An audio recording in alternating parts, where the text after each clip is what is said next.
Yo, yo, yo. What's up, chat? What's up, chat? One sec, actually. So I'll make sure this is actually working. And should... It doesn't seem to be. I mean, it's there. It is live. Just don't know where though, it's not on my account standpoint. Really?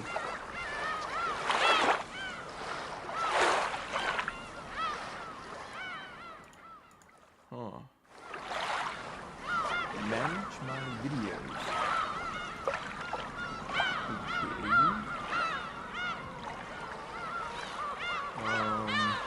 That's weird, actually. That is very, very strange, man.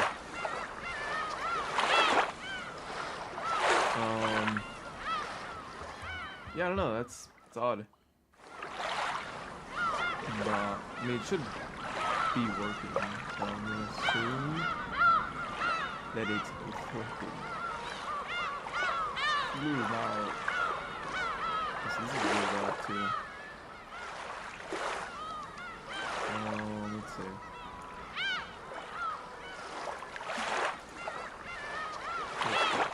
Boom.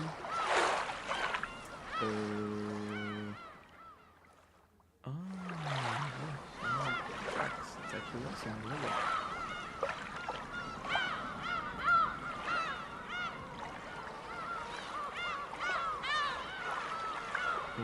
Okay, I think we'll just start, yes? Box.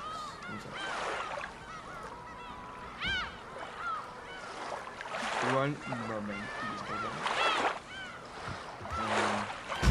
Oh wow, thank you. Actually good. Your parents died. Good.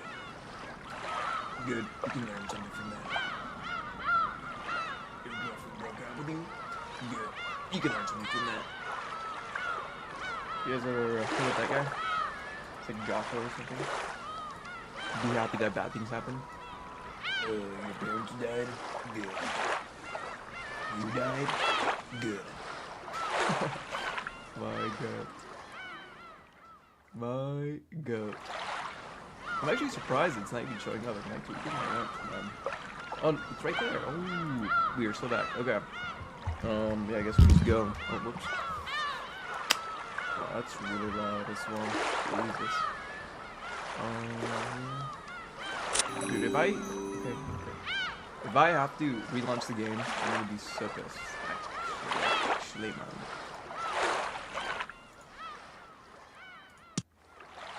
Okay, sure. We will start. Okay, but what if I... I can't, never mind. I can't even read this. I don't know how to read. Actually, GG, man. Okay.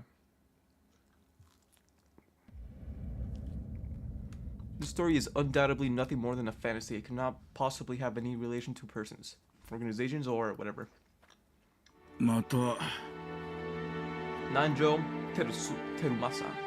You've been indulging in alcohol again, haven't you? Okay, bro. Okay, bro. Can I just close this? Cop. The old physician led a sigh as he removed the stethoscope. GG. Caught. Literally caught. Two elderly men could have seen the dimly lit study, which was filled with dust and sticky, sweet stench. In the corner of this room, which is much larger than what most people would call a study, there was an expensive-looking bed, a man undergoing a medical examination, and the physician conducting it. There was also what appeared to be a servant watching over the whole scene. Stalker. The battle is my friend. お前に負けぬ友人であり、そしてお前よりも付き合いが長い。 Even longer than you have. Holy. The man who had bared his chest for the stethoscope spoke unapologetically as he straightened out his clothes. 金蔵さん。Kimzo-san. あんたの体が一見調子がいいのは薬が効いてるからだ。だがそんな強い酒を飲み続けては薬の意味もなくなってしまう。悪いことは言わん。酒は控えなさい。忠告の気持ちだけはありがたくいただいておく。我が友よ、源氏。もう一杯頼む。心持ち娘でな。南條の顔も立ててやれ。よろしいのですか? Are you quite sure? After eyeing both the master who mended the alcohol and his doctor who forbade it, Genji, the old butler, suddenly gave a slight nod and carried out his master's orders faithfully. Look at this little cuck. Nanju, the man's personal doctor, let out a deep sigh once again as he watched the butler busy himself along the liquor cabinet. There was a smile filling up the room. The sweet poisonous aroma felt as though it melted the heart, if not the soul itself. It was the smell of the venomous green drink that the man couldn't bring himself to part from. Oh Nanjo. This fucking addict. Speaking of addict.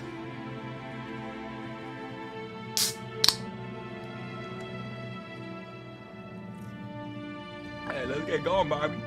Nanjo. お前は私の長きにわたる親友。今日まで私を長らえさせてくれたことを深く感謝する。私は何も医者としての忠告など金蔵さんは全く聞いてくれませんからな。I will not be reading out the labs. お前とて差し間違えた手を待てと言っても聞かぬではないか。ならば愛子というものだな。親方様。すまぬ。薬は切れても死にませんが、こいつが切れては死んでしまうでな。With one eye on Nanjo, who had his face in the resigned expression, Kinzo took the glass that Genji was holding out for him. There are probably very few people who would associate the venomous color which filled the glass with an alcoholic beverage. Wow. Nanjo. 正直に話す。私の命はあとどの程度も。さて、どのくらいと申し上げるか。そのお酒を控え。Nanjo once again let out a sigh of resignation. As he watched Kinzo down the glass regardless, he spoke. 長くはどの程度に長くないというの。このチェスで例えましょう。金蔵さんの爪もなかなかですが、私のキングを追い詰めるには。Master's gaze was directed at the side of the table with a stately chess set placed on top of it. Okay, let's see if we can read it. So obviously we got a rook. What is this? Rook D4. I don't know chess. I don't know chess, man. Let's see. Because you got the rook going here, and you got the bishop also threatening the knight here. And you got this rook who can then threaten this rook. After the bishop moves, I guess they can trade here. Lumao. Waiting for Umineko to get good. Bro, we literally just started. What are you talking about? This guy. Literally just started. But the game is a bit loud. Is it loud on stream? I will finish it down. How's that? Is that better? Or is that too quiet? Banger.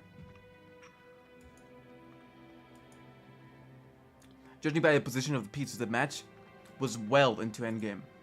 The black rook and the bishop were cutting deep into the enemy lines. Holy!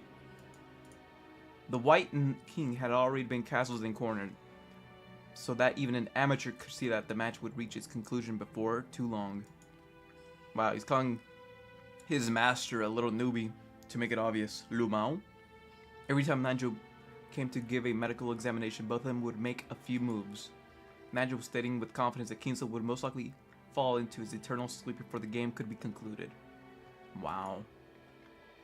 These were less the words of a physician than they were words of an old friend. For you, a normal patient, I would recommend that you write at will at this point.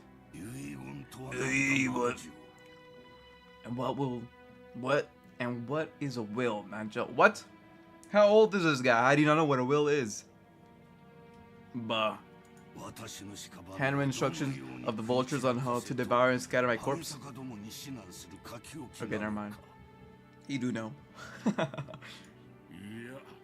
No, not at all. As the word suggests, it's a way for you to record your will for later generations. It is far more than just a means to divide up your inheritance. Oh! And a part of the division of the inheritance, what might I write off? Oh, there's regrets, the matters you have left unfinished, things you want to be passed down, and things you want to tell. Anything you want. You can just yap on your will. That's pretty cool. Things I want to be passed down and things I want to tell. Ridiculous. Holy. I'm not reading that. Have not one thing I want to tell or leave behind. I was born with nothing. I will die with nothing. There is nothing I wish to leave to my foolish children. Oh my god, what a goat. Even if the end were to come today, even if it were to come right now, I shall accept this fate of death without a trace of fear. Kinzo-san! I created everything. My fortune, my prestige, everything. Those were built up by me, and they will be lost along with me. Look at this guy. Getting big lion vibes. Yeah, low-key, honestly. There's nothing I wish to leave behind. Look at this guy. Nothing! I want nothing for everyone! After I'm gone, I care not if it all goes to waste. Look at this guy. I desire no tomb, no coffin. Bro, like, what is this guy yapping about? Those were the terms of the contract I made with the witch. Huh? The witch! The witch! When I die, everything will be lost. That's been part of the promise since the beginning, and that's why nothing will be left behind. There is nothing I can leave behind. After reaching a furious crescendo, Kinzo suddenly slumped over. Bro, passed out. Bedtime, old man. His expression was limp and feeble, as though an evil spirit had possessed him, then left. Oh, never mind, he died or what? However, I do have one regret. I have nothing to leave behind, but there is one thing I cannot leave undone. You would do well to write it down. Of course, it would be best if you could finish it before your time comes. Shut up, dumbass. However, even if the worst happens, those who come after your will carry it to completion. You must leave behind your regrets so that they can be resolved, even when you are unable to do so yourself.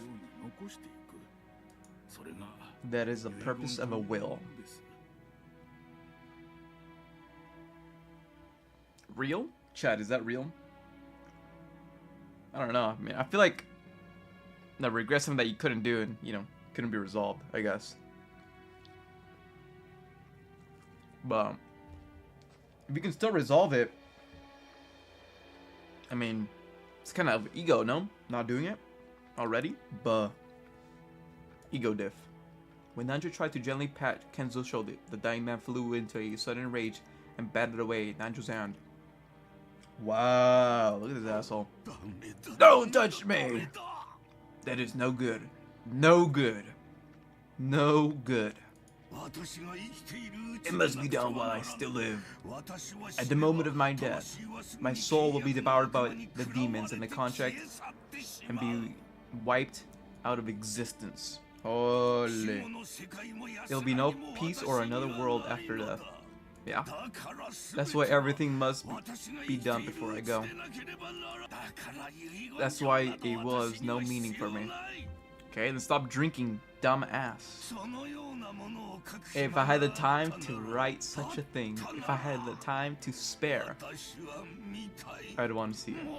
I'd want to see it one more time. I want to see Beatrice smiling face one last time. Beatrice. Fucking Beatrice. Oh, hell no. Oh. Beatrice. Why do you resist me so? Beatrice. I would return everything you have given me right this very moment. I am prepared to lose everything. Look at this guy. Solo, please. Show me your smile just one more time. Beatrice. I beg of you. You must be able to hear this final plea. That's the kind of woman you are. I beg you. Show yourself to me. You're here, aren't you? You're standing there invisible, listening to every word I say. Even now, you're not mocking me from somewhere in this room, aren't you? No, you are mocking me from somewhere in this room, aren't you? This schizo, literally thorny, I think. Please appear before me one last time and smile. Feel free to scold me, even snatch away my life by your own hands if you wish. I don't want to die alone like this. I cannot let myself die until seeing your smile just one more time. Oh, Beatrice.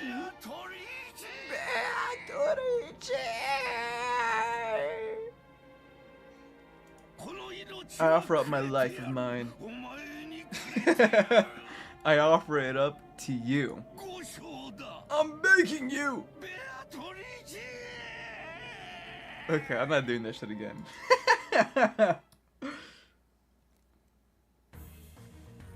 Oh my god. Roll the intro.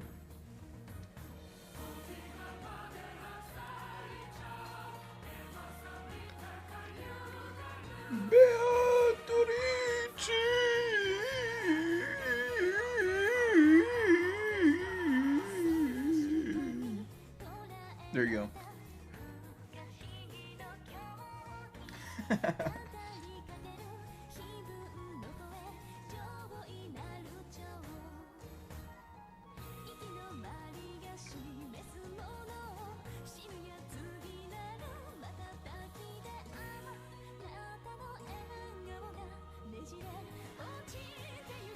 So here's like my first guess without actually playing the game or watching anything. I'm thinking that someone is poisoning the old man, and we have to find out who's doing it. Thoughts? Bomba clap, bomba clap. Just kidding. That's probably wrong though, but we'll see. Lu Mao, Lu Mao. Don't smile. Banger theory.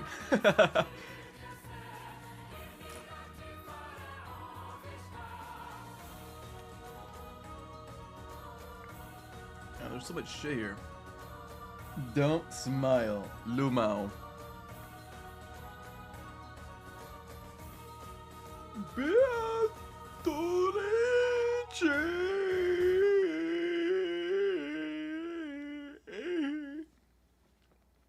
My goat. First day, October 4th, 1986. Damn! Door of Summer. Battler, huh? Whoa! Things sure move at times. I can't believe we'll be able to make the trip in just 20 minutes. I couldn't help but scratch my head at the marvel of how far things have come in recent years. We used to go by boat. Back then, we were all forced to endure nearly half a day of swaying back and forth over the sea before we reached Nijima. Lu Mao. Things have gotten so much convenient these days. Still, I've never been on a plane this small. I've flown in a huge jumbo jet before, but it'll be my first experience in such a tiny one. That's gotta be racist. What are you talking about? What the fuck? It's gonna shake, isn't it? They say that smaller boats shake more, so I guess the same rule probably applies to planes. Ah, just spare me. That's you, bro. Ah, just spare me, bro. I don't want to do anything. That's you, bro. What the? This is literally you, bro. Don't worry. Oh, never mind. Battler-kun. It'll shake much less than the boat did. Look at George. What? Is that you, George? Aniki? Don't scare me like that. You just shaved 3 years off my life. What? Anyway, what's shaking got to do with anything? Bro, you literally brought it up. What are you talking about, man? You don't think I'm actually scared of the plane shaking or maybe falling out of the sky or something, right? That's you, bro. Oh, of course. Of course not. My mistake. Okay, yeah, so this is you. And then, who's this? We'll see. I'm sure that you changed a lot since we last saw you. After all, it's been 6 years since then. You're not a kid anymore. Sheesh. And here you are, old enough to smoke and drink. They're like what, like 21? I've got no interest in smoking, but anyways, always wanted to try some booze. Well, if you got your dad's genes, I think you can hold your own when it comes to drinking, right? Oh, his dad's gene. Is that like the son of the old guy? I didn't pay attention to the last name. Well, I usually drink for business rather than pleasure. It's pretty hard to do business in Japan without it. Good one, bro. Okay, man. That's exactly right! Yeah, okay. Real. So I was thinking I'd take my first shot at it tonight at dinner. Holy. People care, bro. It's your first shot. People care. That's no good! Battler-kun, you're still a minor! Hey, yo. Drinking alcohol is known to stunt the growth of minors and... never mind. Come on, I'm tall enough already. What? In fact, it'd be easier to find clothes if I shrunk a little. Holy, look at this. 6'5" giant. I puffed my chest out proudly. Holy. Until I hit my growth spurt, my height was below average in my class. Yeah, that's me. Surely I'll hit my growth spurt anytime now, actually. Anytime now. I will be seated. But then I grew and grew. Before I knew it, I was over 180 cm. What's that in American units? Okay, also, I'm not 6'4". I'm not 4'6". The fuck? Excuse me? I guess I have all that miracle training and those shitty mail order performances enhancing drugs to thank for that. Bro, this guy fucking took steroids to grow. What a fucking freak. This guy was depressed. This guy took that human growth hormone. GG. Before then, I've never dreamed that I shoot 10 centimeters above George Aniki, who'd reach his peak height early on. Damn. I'll bet my relative will say, "Look how big you've grown, Battler-chan," or something. That kind of thing is really embarrassing, so I hope they cut me a break. Lumao. Anyway, my name, Battler. Well, it's pretty damn weird, don't you think?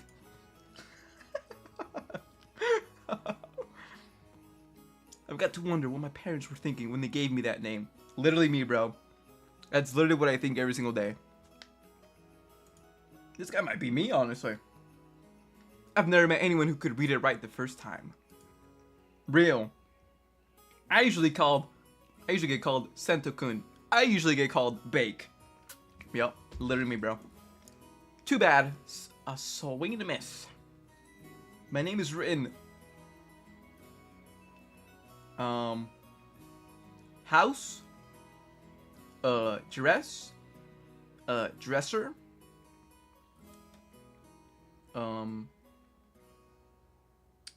Picnic blanket. Spike. Can you read it? Yeah, I just did, bro. The first part is my family name. Ushio. Okay. Us. Ushiro Miya. Giriberto. Yeah, caught. That's a fairly plausible Japanese pronunciation so far. The problem is my own name. Wahangshile. It's made up from characters for fight and person. It's pronounced battler. Put all together, you get Ushiromiya Battler. Pretty crazy, right? Yeah, that's real crazy, bro. It's crazy enough for that my parents decided me to call that, but it's even more crazy that some government worker let them make it official. Good one, bro. Government worker. Huh? Aren't like hospitals like allowed to do that? Not the fucking government. The fuck? Both groups that are at the top of my must kill list. Sus. This guy's gonna kill people who gave him a shitty name. Jesus. Yeah, literally me. Anyway, this is one of my cousins. His name is Owahangshile Bing Shiling. Pronounced Ushiromiya George. He's 5 years older than me, so he's probably turning 23 this year. Holy shit, this guy's ancient. Imagine being 23. Nah.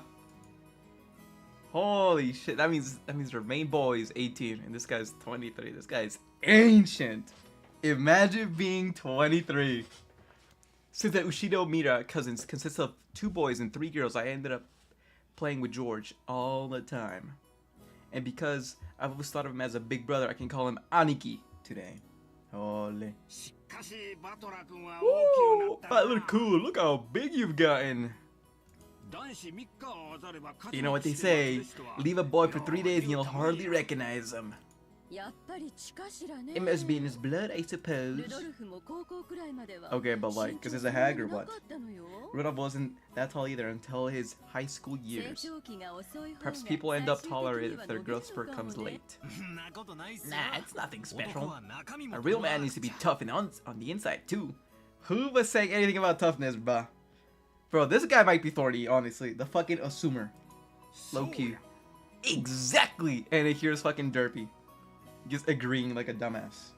Yes, exactly. Not what you said, but yes. Batara-kun here knows how it works. Real men win or lose based on how they got on the inside. Can't forget to keep your training and discipline. You do that, wait very alertly for the perfect moment and strike.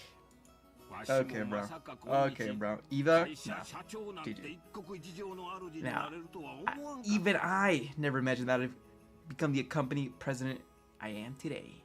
Master of my own domain. Yep. Oh my god, it's a Patrick reference. Yep. To think I've come this far after starting out penniless and ruined. This portly and slightly chubby man is George Anaki's dad, Uncle Hideo Yoshi. Oh my god, it's Yoshi. Hideyoshi. He's the husband of Dad's older sister. Oosh.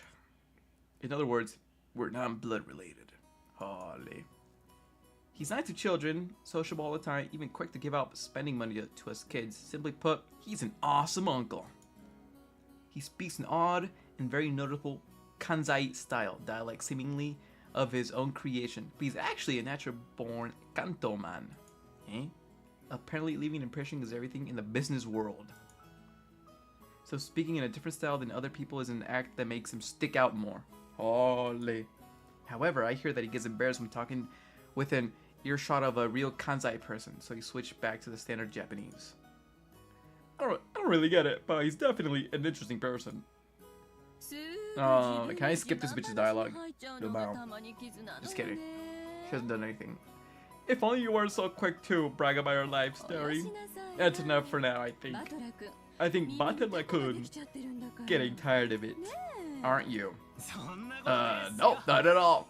Keep talking about me, guys. I love it. Nothing wrong with that. I think it's pretty cool for a man to have some stories he can brag about. I don't have anything like that at all. Oh, really? I'd imagine a man with your looks would leave girls crying left and right, so I had trouble believing that you have nothing at all to brag about. Okay. No. You're joking, right? Of course nothing weird like that's ever happened to me. In fact, if you know anyone, I'm all ears.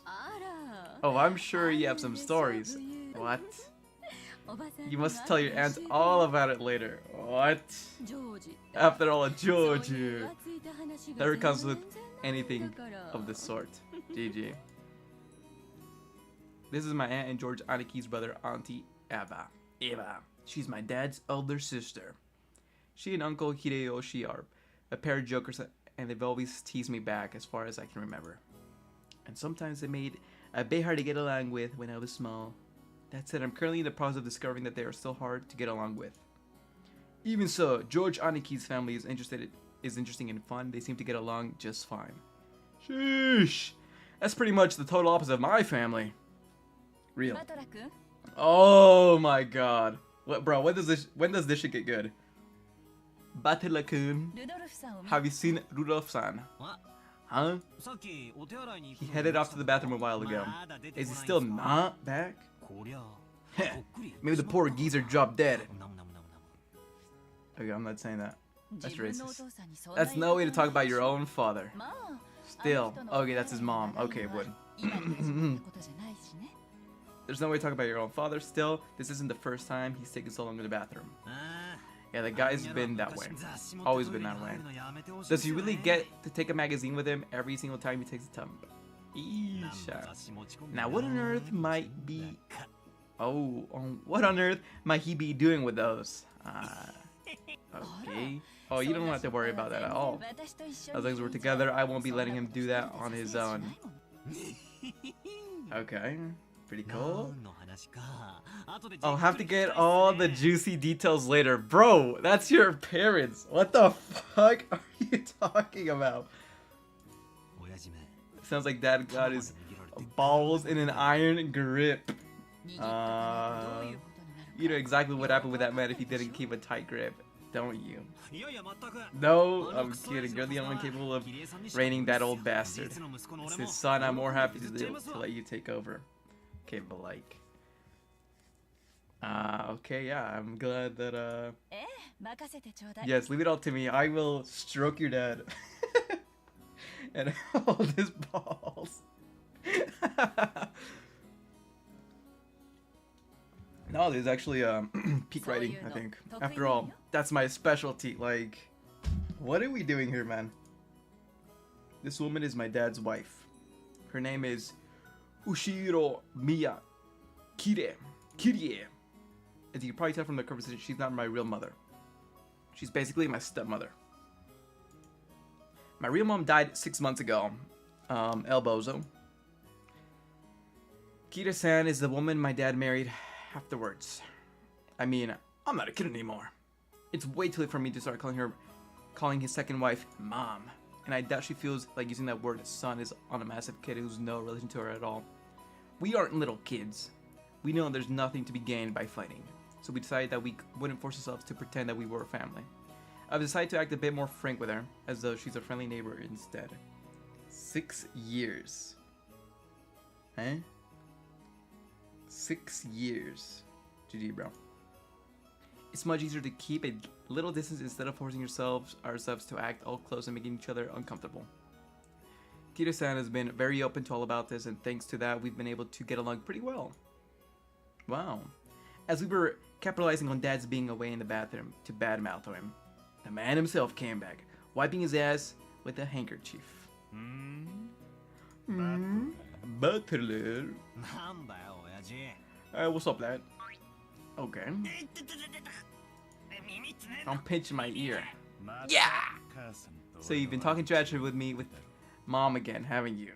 Liu Mao? What makes it hard to show a little respect for your father? Okay. Damn, that hurts, you old bastard. Stretch my ear all you want, but I'm still gonna I'm still not gonna be able to fly. Ow. Come on now.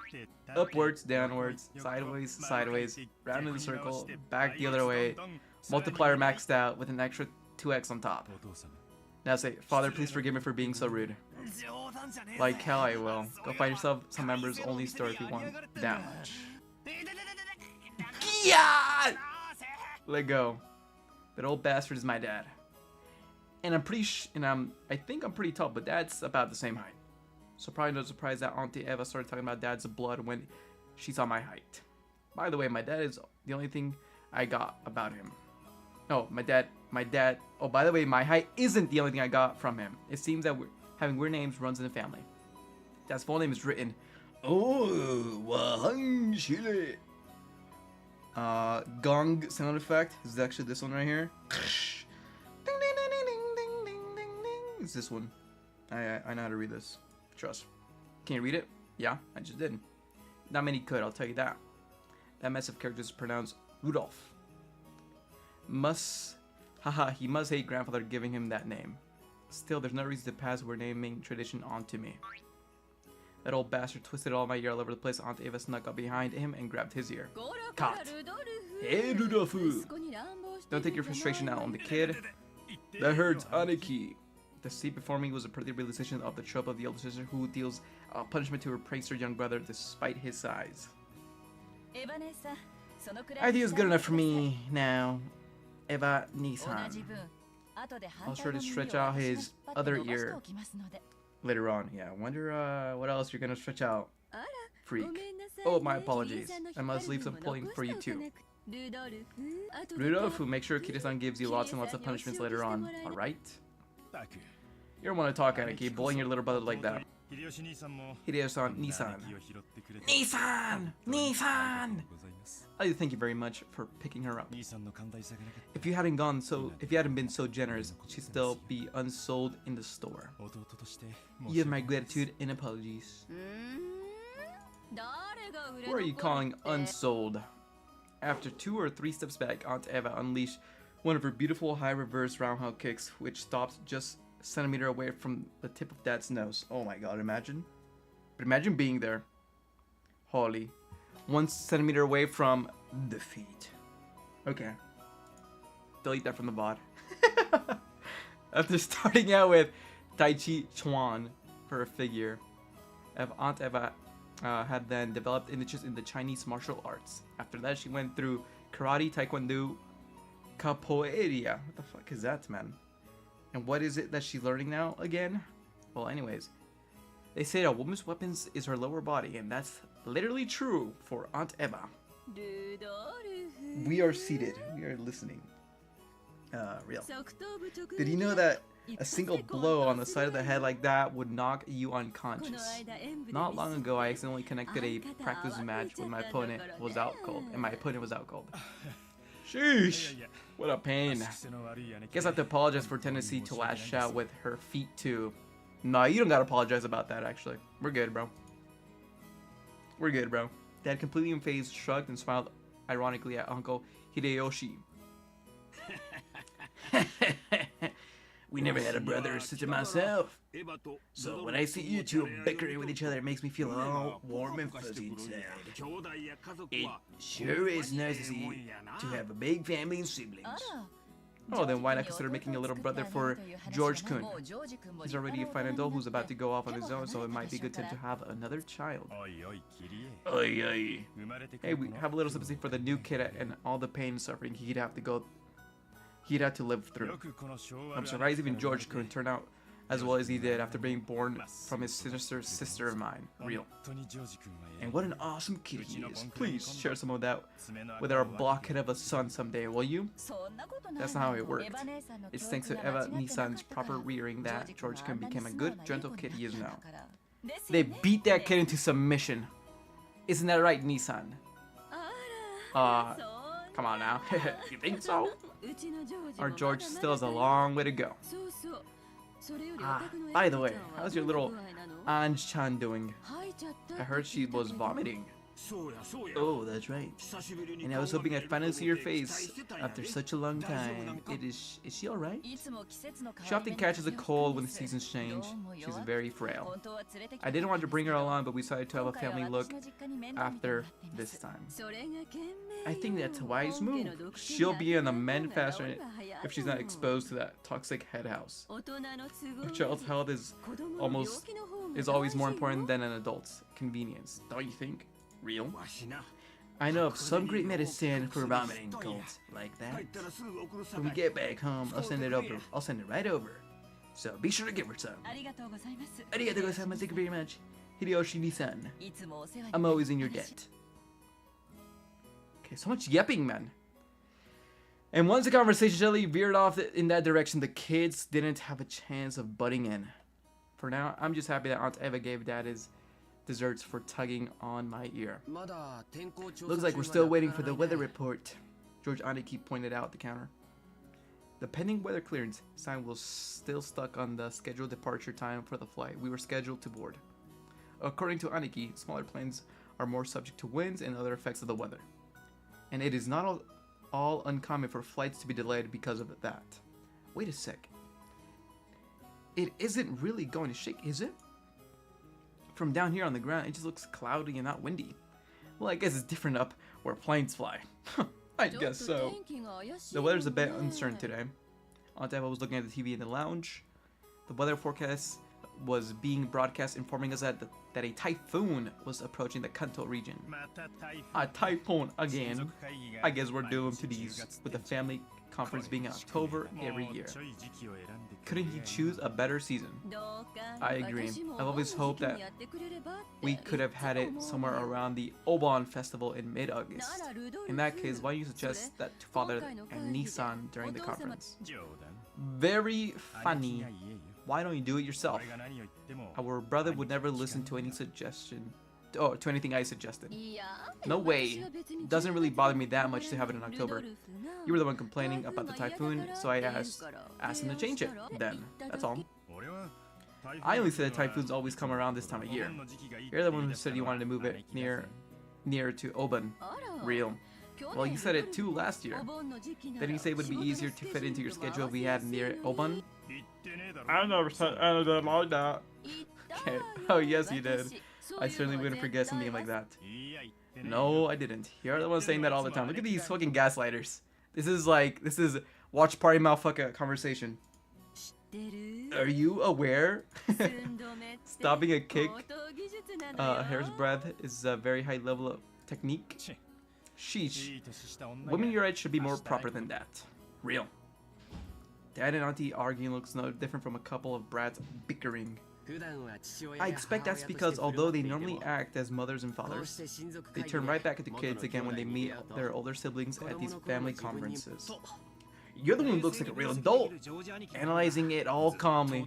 Holy Sam, analyzing all calmly. Holy, the watcher. I hope I never turn out like that old bastard. I'd rather much end up as an intellectual adult like you, Aniki. Like me. Oh, I still have a long way to go. I still have very little experience out there in the real world, and I need to work on becoming more bold and sociable. That's literally you, little pup. I think you've far surpassed me on all those accounts, Battler-kun. I'm sure you'll outstrip me fast enough when you become an adult. George Aniki scratched his head and laughed as though trying to hide his embarrassment. Of course, he was just being humble. Of course. Aniki entered a university, becoming an apprentice at Uncle Hideyoshi's company at the same time, studying both academics and how to become a business emperor in parallel. Then, right after graduating, he got into Uncle Hideyoshi company and his father's aiding, piling up a lot of real-life experience, and he devoted himself zealously to his work. Bombaclet! They finally turned back into a homosexual fine anime high schoolers enjoy. Bro, what are you talking about, QZ? This is not just an anime game, bro. Trust me. Trust me, bro. It's a visual novel. Surely it gets better. Caught. Though, actually caught. Boom! They've done turned bake into a homosexual fine anime high schoolers enjoyer. Caught. Literally caught. Yes, I am playing for the Lord. He even has grad dreams for one day standing on his own and becoming the lord of his own domain. Holy. Aniki is a real paragon of a man, sparing no effort as he strives towards his goal. Whatever he said, Beckfell, it is, bro. It is. Trust me, bro. It's no exaggeration to say that I really respect him. And then there's me. I am nothing like Aniki. I'm living my happy-go-lucky idol high school life to the max. I've got no dreams for the future. I'd just like to sit back, stay cool, let the money flow in, but of course, that could never happen. Did he lose a bet? Did your girlfriend ask you to do this for her birthday or something? Hello, Mao. I did not lose a bet. My girlfriend did not ask me to do this for her birthday or something, no. I am playing it because I got it recommended. So, yeah, that's it. When Aniki was my age, he had already formed an impressive objective and started devoting himself towards studying for that goal, so I guess I can't compare at all. My dad just says, sure, you can study at my company if you like cleaning toilets. Gotti. Damn it, I'm not gonna be in debt for that old bastard. I'll find myself a way. I'll find my way myself. I'll do it my way. I guess that intensity is one of my qualifications towards adulthood. Should I go on one of those self-searching journeys that are all the rage these days? Well, it's not like I could mooch off my parents for that kind of money. Hideyoshi. Right then, Uncle Hideyoshi shouted out loudly. Uncle's a really nice person on the whole, but he does have a problem controlling the volume of his voice. That's it. When I looked over, I saw that he was greeting Auntie Rosa, who had come late.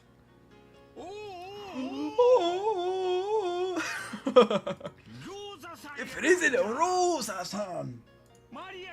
Maria-chan! Long time no see. Long time no see. Maria. Shouldn't that be it's good to see you again? Oh, Rosa-chan. Oh, Fubayashi-bur. Yeah, Fusashi. Yeah, man, it's over, bro. I am not beating the allegations, low-key. Maria, shouldn't that be it's good to see you again? Greet your uncle properly. Oh, Fusashi. Okay, Fusashi Buri. Oh, holy. It's good to see you again. There you go. Well said. How about some candy as a reward? Oh, huh? Where'd I put him? Rosa-san, it's very good to see you again. It's very good to see you too, Maria-chan. It's been too long, Kairi-nisan, Hideyoshi-nisan. And oh my, Battler-kun, you're so tall. Look how big you've gotten. Oh my god. Oh, come on. It's embarrassing hearing that from every person I meet. Hey, Rosa, you're late. The plane was on time, you barely made it. I'm sorry. We had some trouble making it out the train connection, so we're waiting on the weather yet again. Oh, don't complain. I much prefer a 30-minute plane trip to spending 6 hours bouncing on that boat. Even if we're kept waiting here for an hour, it's still much faster overall. Okay, but what if she spent 6 hours bouncing on... I won't say. I will not speak. Maria-chan's gotten huge too. So how tall are you now? Bro, will this motherfucking character say more than capital U, lowercase u, exclamation point? So how tall am I now? Maria parried at Uncle Hideyoshi's question, looking up at her mother. I guess she doesn't remember her own height. She's probably right in the middle of her growth spurt, so her height must change every month. In just a few more years, she'll probably start looking very feminine. Okay, I think I needed to know that, for sure. How tall were you last time you got measured? She just keeps getting bigger and bigger. Don't you? Bro. Capital U, lowercase u, exclamation point. I think she's grown a lot since last year. Let's see, she turned 9 years old this year, didn't she? 9 years old. Capital U, lowercase u. That's right, you're 9 years old now. Glad to see you're doing well too, Maria-chan. Up you. Okay, I guess you've gone a bit heavy to play airplane with. George Aniki, what a rude thing to say to a lady. Here, I'll do it. Up you go. Capital U, lowercase u. When I went to lift her up Aniki's place, Maria stiffened defensively, staring suspiciously at my face. And that's right. The last time I met Maria, it was 6 years ago, and she was only 3 years old. Of course, she didn't remember my face. Lubao! Maria-chan, don't you remember? It's Battler-kun. We used to play together, remember? Hell no. Capital U, lowercase u. Banger. I'll doubt you have any luck. Last time she met Battler was, she was only 3. You don't keep memories of that age. True. She must know everyone's face apart from mine because she meets them every year, but I haven't had a contact with the Ushiromiya family for about 6 years now. So it's no surprise that a 9-year-old girl doesn't have any memories of me. Even I can just barely remember her being 3-year-old crybaby. GG. Maria. This is Battler Oni-chan. Uncle's Rudolph's son. Understand? Uncle's son is Uncle's the son. Eh? Capital U, lowercase u, lowercase u, lowercase u, exclamation, like... That ooh was probably the sound of her brain breaking, unable to understand the complicated explanation. Real. I guess it was a bit too confusing for her. Maria-chan, this is a Battler-kun. He's your cousin like me. It's like George Oni-chan. Battler, cousin? Oh! Oh, I get it, bro. Oh! That's right. You've got it. This part of Aniki's what makes me really look up to him. For someone who isn't married, he's just great with dealing with kids. I'm sure that he'll be an indulgent father in the future. Battler Oni-chan. Maria looked straight at me with a questioning expression as though asking whether it was alright to call me that. Yep, that's me. Nice to meet you, Maria. Ooh. Battler. Maria, you mustn't address him without his honorifics. Call him Battler Oni-chan. It's cool, Auntie Rosa. I don't sweat it. I don't sweat the small stuff. Right, Maria? We're buddies from the first name basis. Us two, aren't we? Yeah. Ooh, ooh. Real. That's right, Maria. Okay. Real. We horsed around for a while to make up for the 6-year gap in our friendship. She probably still thinks of me as nothing more than a beginner friend, but things will probably work out as we get to know each other again. But I'm surprised. She's just the way I remember her being 6 years ago. It seems that people just don't change that much after all. I'm a bit happy that she's still the pure, innocent girl I remember. Her name was written, oh! Exclamation point. That was not so difficult to read. Of course, it says Maria. The third character looks like a cross, which is pretty cool. Her feelings don't usually show up in her face, but so it can be very difficult to know just what she's thinking, but that's just how she looks on the outside. On the inside, she's just a sweet, normal girl. Then there's Maria's mother, Aunt Rosa. She's my dad's younger sister. Rosa is written Rosa Bomba. Here's a name that's totally not Japanese. Sorry to say, but her name is almost as ridiculous as Dad. I've gone to respect her for not ending up as screwed up as he is. Rudolph, GG. When I think about it, all the names in the family sound foreign. That's why, just why is grandfather so obsessed with these? Because of him, even us grandchildren have to put up with his weird naming sense. It's even more annoying since grandfather's own name is so perfectly normal. Anyway, there's one thing about Aunt Rosa that's a relief compared to the other family members.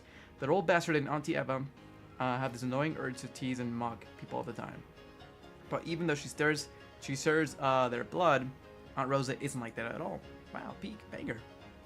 She has the most common sense of all the siblings. Like Unc Hideyoshi. She's kind of an aunt who will always be on kid's side.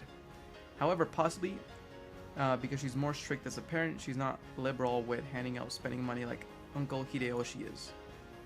Brokey! Broke and alert. Broke and alert. Alright. Now we've got the entire group of family members who are going to board the plane. As though it had waited for us together, and announced rang out through the lobby. Our apologies for the wait. Boarding will now commence on flight 201 to Nijima. We ask that the passengers please form 2 lines in front of the counter behind the white line. Rosa, you still haven't gone through the boarding procedures, right? Hurry up. Oh no, Maria, come. Oh!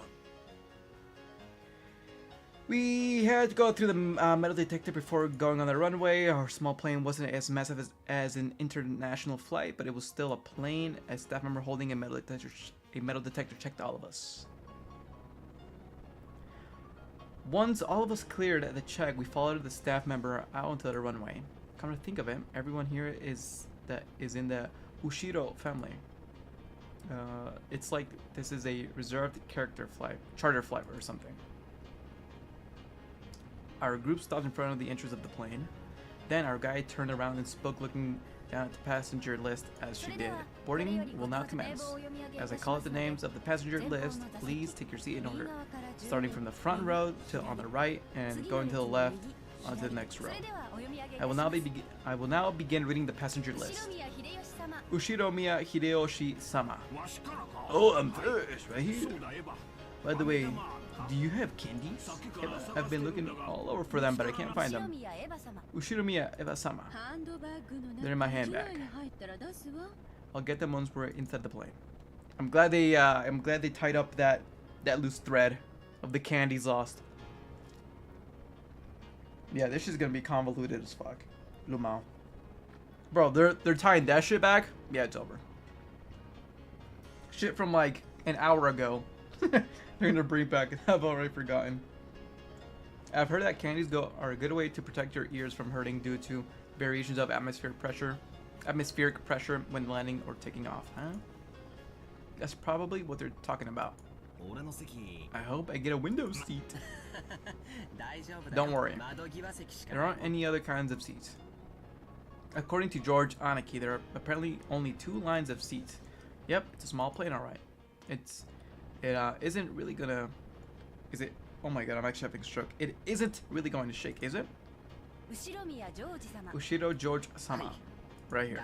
Don't worry about Battler-kun. It won't shake too much. Battler-sama, Aniki, how much is not too much? You can just swim if you fall from a boat, but if a plane crashes, you're screwed, right? Well, it lands in the water, so... Good mom.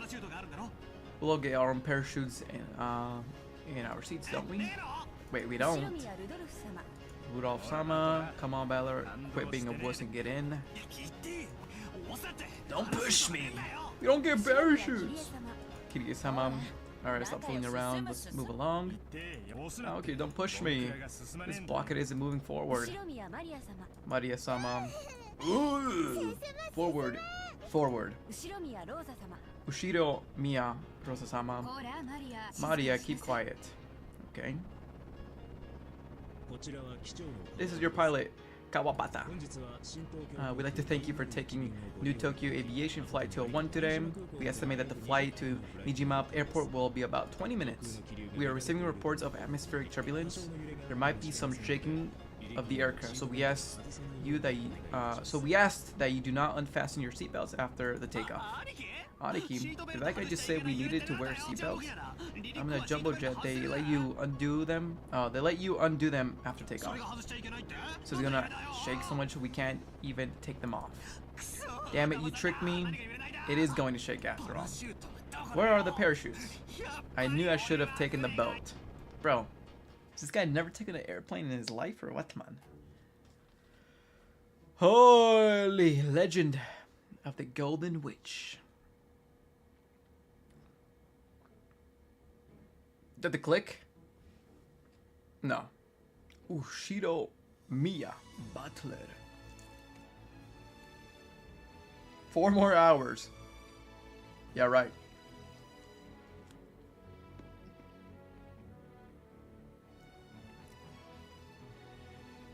Yeah, right. So when does this shit get good, bro? These guys are just yapping about like their family and shit.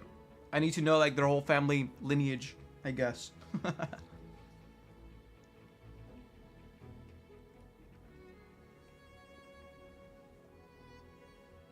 This is my uncle. One time he stubbed his toe on a fucking seat and it hurt him really badly, but he got better after an hour.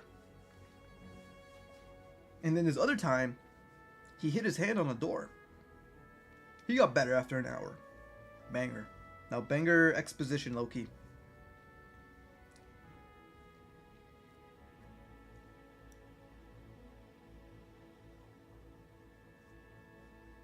Banger.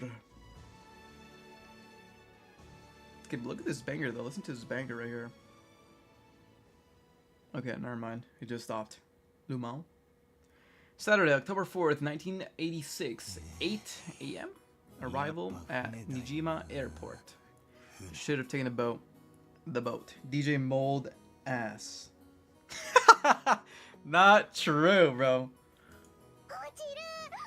Gonna fall. Gonna fall.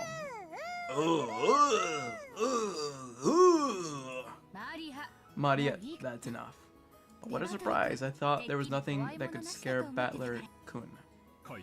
This guy can't handle vehicles for some reason. All he yells about falling and sinking and stuff. You're a disgrace of a man, you are, Holly. Shut up! That thing was seriously shaking way too much. I just got a little stressed since it's my first time on a small plane like that.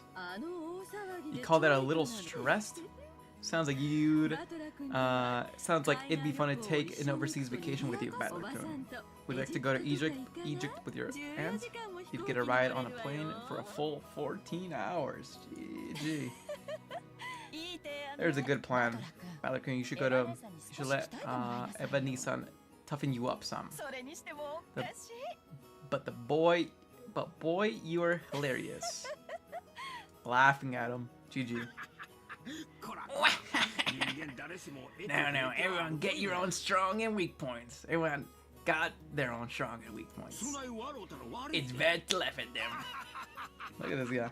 It's bad to laugh at them. Let's out a fucking laugh. This fucking dickhead. Dad, you're laughing too? Hey, Maria-chan, you shouldn't laugh anymore. Shouldn't laugh anymore. Yeah. Damn it. Huh?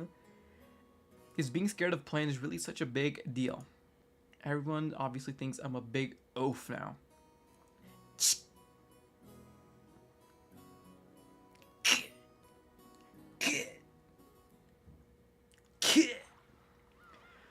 We split up and took separate taxis from the airport to the harbor. From there on, we would be taking the boat to the island. The islands are right next to each other, so it's not that far. It would be a leisurely 30 minutes by boat. As we arrived at the piers where the boats up to the island were anchored, we saw a silhouette waving its hand. George Nissan. Jessica. It's been so freaking long. Oh my god, I had it. Jessica. Oh my god. Jessica. Oh my god. I'm actually such a goat. It's been a year since I saw you. You've gone taller again, haven't you? Don't give me that. It's embarrassing hearing that every year. Oh my god. Hey, Aniki, you've got to be kidding me. That's really Jessica? Wait a sec, George Nissan? That's this massive beast is a battler. We both stared each other down. She definitely didn't look this grown up in my memories, but I do remember her crazy way of talking. Yo, Jessica! What's this now? You're kidding me. You look like a woman now. What are these poops? Even you've managed to get a chance. Bro, what is this fucking pervert talking about? What? Let me rub him. Let me. What? A freak, bro. Hey, screw you. I'm blushing. I'm a blushing flower of 18. Just like hair grows, so other stuff. So you think I've got boobs just so you can go and rub them? Loser. You know what?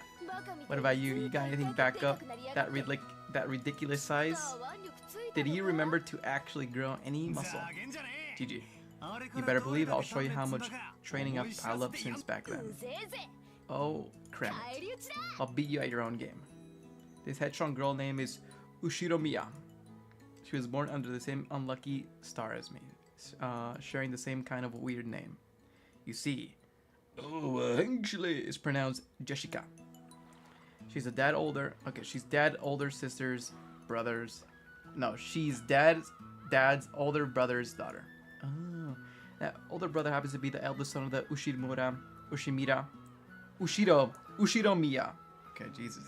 Ushiromiya family. So I guess that also technically makes Jessica a direct heir to the Ushiromiya family. So since Jessica and I are the same age and had that type of boy-girl rivalry between us, we've always been used to fighting and joking around together whenever the relatives gathered. Jessica grew more quickly and she always had me beat in terms of size and physical strength. So when we scuffled in as a contest of strength like this, it usually went Jessica's way. Even though I clearly understood that I'm bigger now, I still feel like I can't win against Jessica with my strength. Okay. I'm glad I know all this. Actually, it's sick. What the? What are you getting all serious for? Ow, ow, ow. Oi, oi, oi. This is nothing. Jessica, you've gone weak. Shut up. I'm a woman over here, believe it or not. No way as I always gonna be stronger than a man. Well, that's certainly true. The me I put on my arms all went to your chest, after all. GG, it looks like it'll be a pretty even test of strength between my arms and your boobs, don't you think? Okay. I'll tell you my boobs aren't for you to feel up. Besides, how about your height says you're an adult? How about your other places, huh? Okay. Stop it, idiot, now. I'll be ruined for marriage. Don't touch me in strange places. Don't say stuff people are going to misinterpret that. Okay. Honestly, I was so surprised how feminine Jessica had become that I had to seriously horse around to hide it. Well, yeah, considering what a bousy brat she was 6 years ago, anyone would be surprised. And I guess she's just as surprised.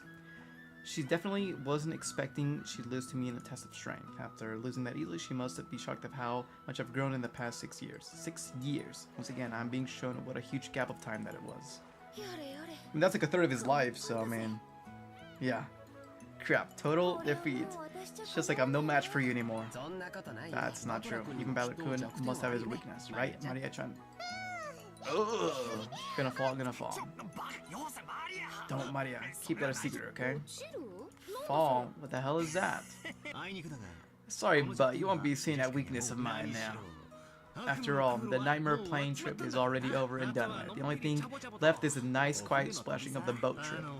I never thought I'd become so fond of that piece of junk boat. George Nissan, is there something wrong with his head? You'll understand soon. Very soon. At this time, I didn't understand what Aniki meant by that big smile. Oh my god, another fucking... Okay, cause something is like where's like the action at, dude? Where's like, when does like the gun and like the Call of Duty action happen, bro? Kuma-sama wa Chiyo. Oh, what do we have here? Ooh, Balor-chan. Look how big you've grown. Who is it this time? It's an old lady with an apron. Oh yeah, that takes me back. I remember now. Remember her, Balor-kun?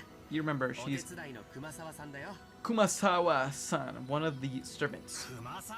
I could never forget it. Kumasawa. Bachan. I mean, you haven't aged a bit in the past 6 years. Wait, you haven't gotten younger, have you?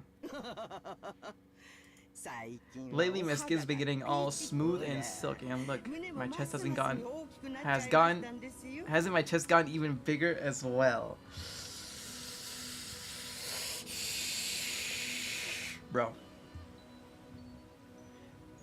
And look, hasn't my chest gotten even bigger as well? Look at this fucking granny, bro. Granny trying to get her. Granny trying to give a gummer. Lumao. Well, want to give it a rub. Bro, what is this? What is this, man? Very funny. My breast rubbing is strictly limited to bouncy... Why? When does this... she could. Granny could get it, honestly. Not true. What is wrong with you? Even I had some bouncy ones in my youth, you know. Now, please feel free to have a go, bro.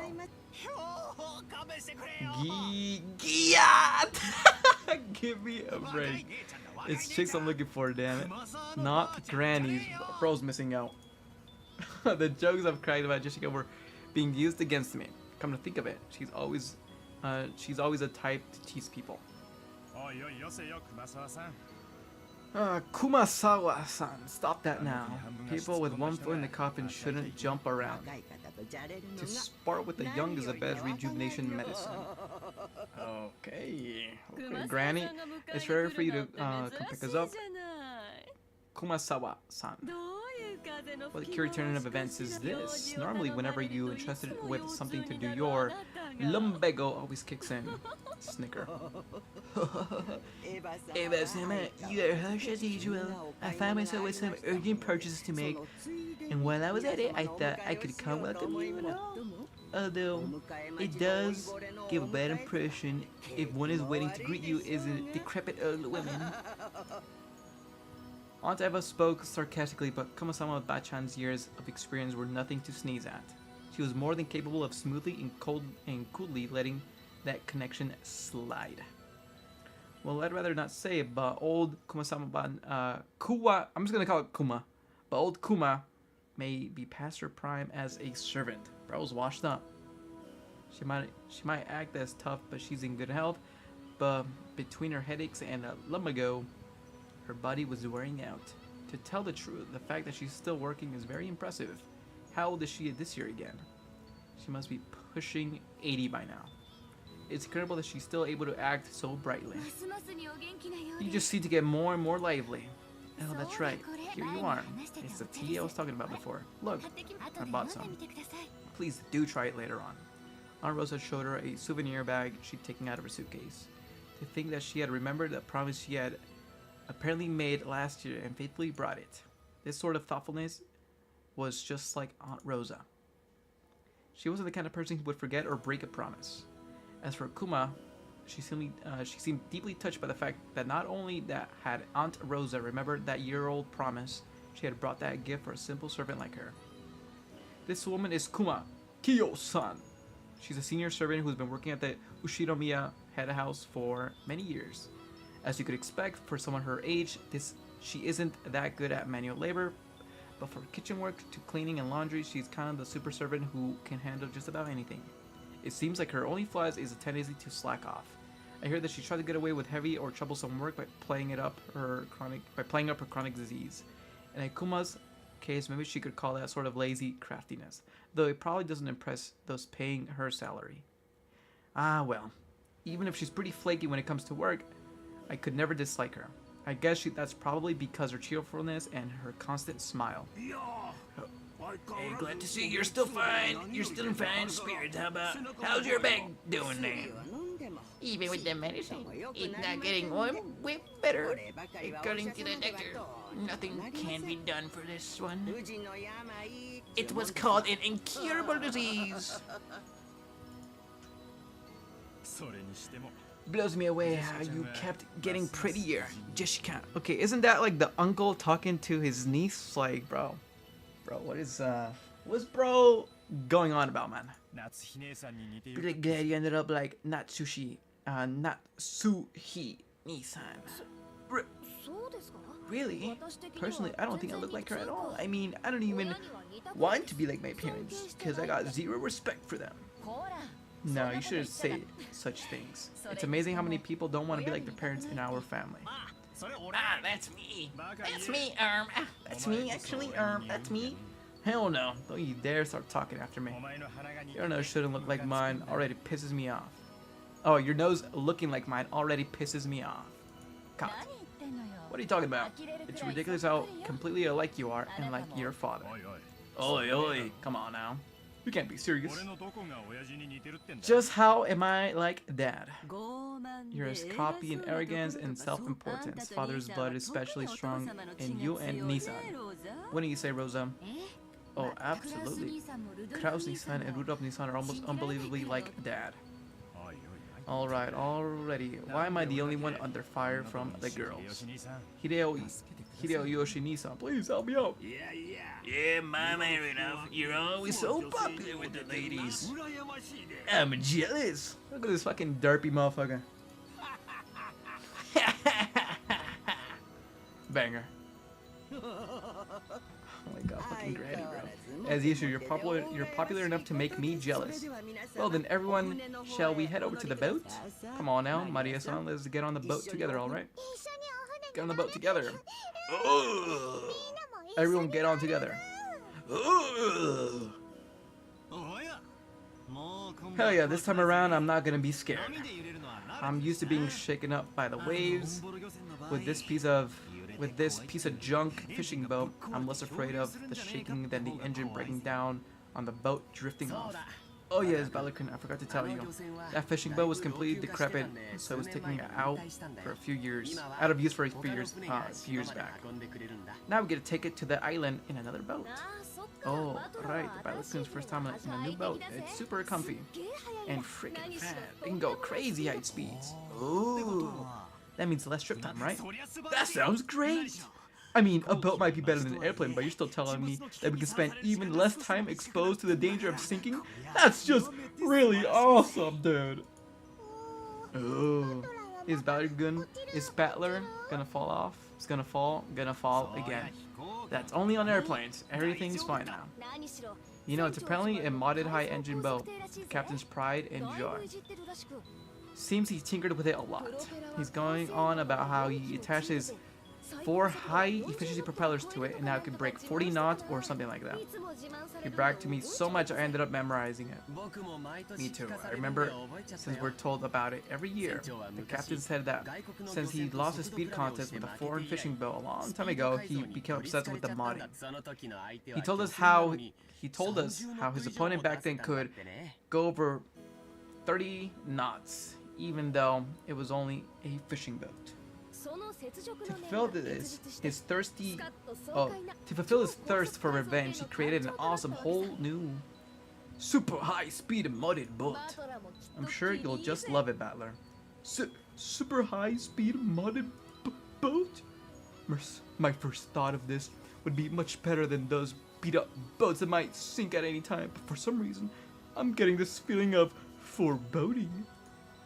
Nah. He's like, nah. Bounce. This is a fucking DJ Gert special right here.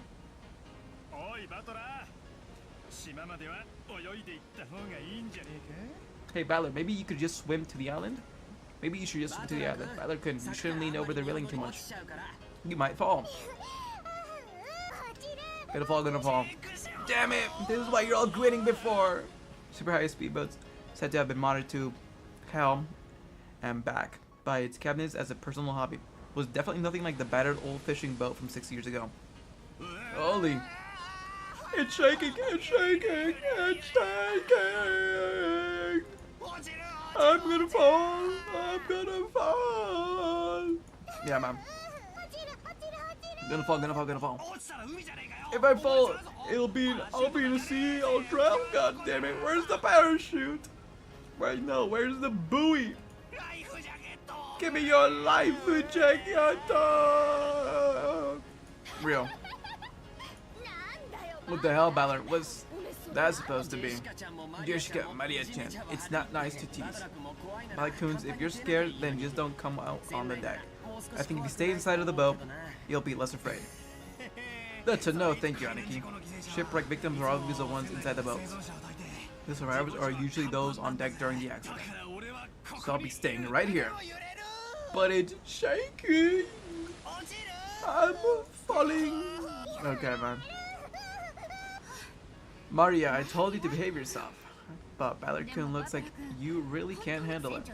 I'll go tell the captain to slow it down for you. Honorosa, thank you. Even on the sea, exercise safe and driving reduced speeds, point, and call. Cackle. Don't do that, Rosa. Ordeals are necessary for the young, right? Balakun, you can conquer this much, no problem, alright. At all, right? Otherwise, you won't be able to go to Egypt with your auntie. Well, Aunt Eva, you're mean. Oh no, I'm gonna fall. Life jacket, parachute. Whoa.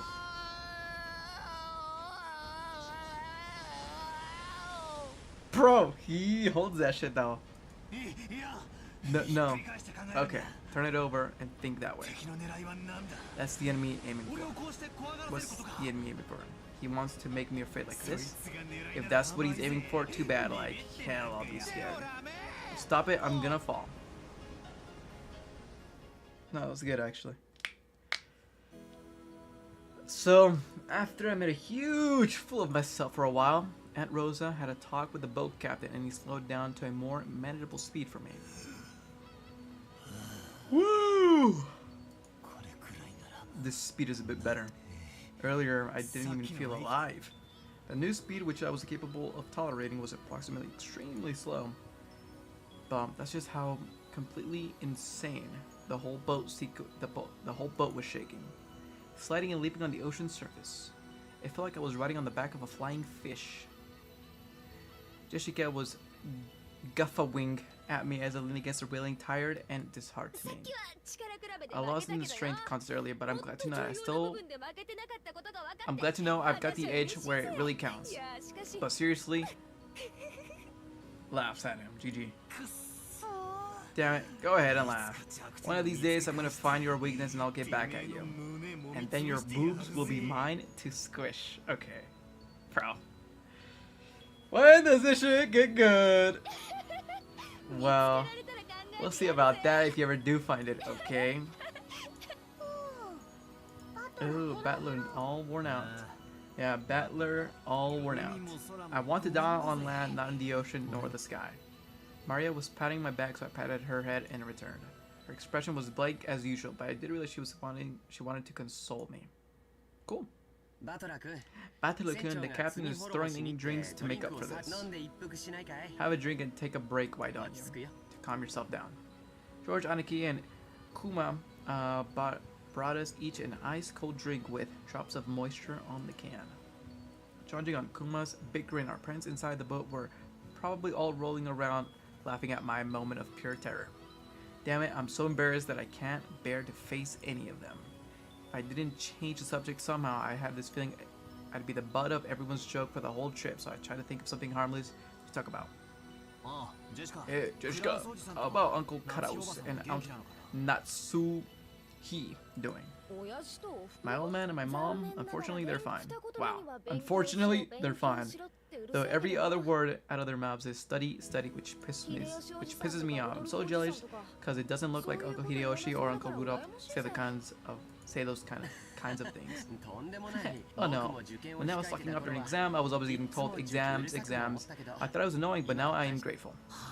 I knew George Aniki is magnanimous as ever. As for me, I'll have to look at myself. I'll have to look after myself. No one says anything to me. Well, it's not like I'd listen to them if they did. Lumao. Battler-chan, have you still not returned to your birth home? Well, I kind of have to go back. Well, I kind of go back now and then. Still have lots of clothes and stuff left at the previous house. Oh, Battler-chan has 2 homes?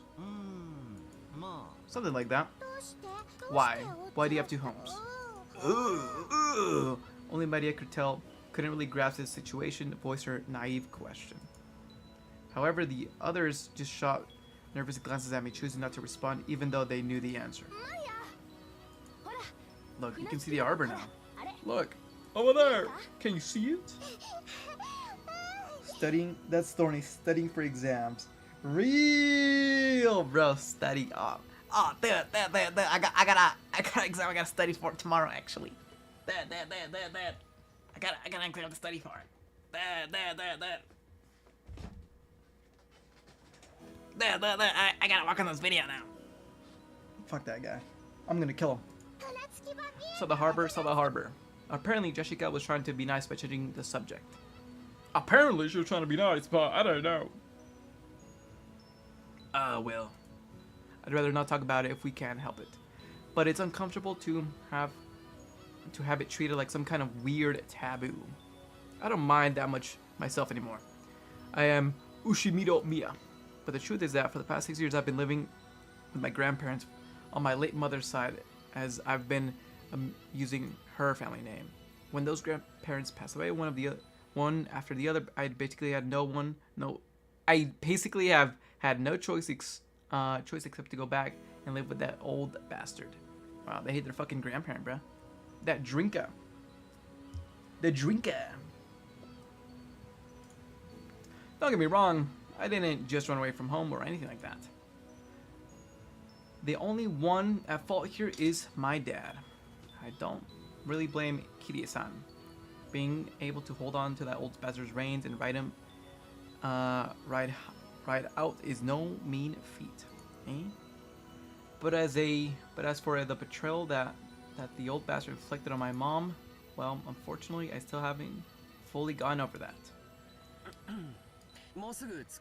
We'll be getting there soon. George Aniki cleared his throat, trying to change the topic. Please forgive my indiscretion. It seems this old woman has said too much already. If I had hurt your feelings, I don't mind it, and no one's feelings are hurt. Don't worry, Kuma-sama. Ba-chan. Oh my god. Like, do they always have to say that? Like, fucking freaks, bro. Kuma-san seemed to regret speaking out of turn. But I was more concerned about being worried for something like this, so I stood up and passed it off lightly. After that, I had a sip of my drink, headed over to Maria and Jessica, who were gazing at the silhouette on the island. Ooh, Butler saw the island. There's something there. Where is it? Oh, I see it now. Even after 6 years, the island has changed a bit. Real? They tend to do that. The small island silhouette in front of us has gone pretty close. The island's name is Rokenjima. This island, it's a small island about 10 kilometers around, located on the Izu archipelago. Since they call this archipelago the Izu 7, lots of people think they are 7 islands, but that's not true.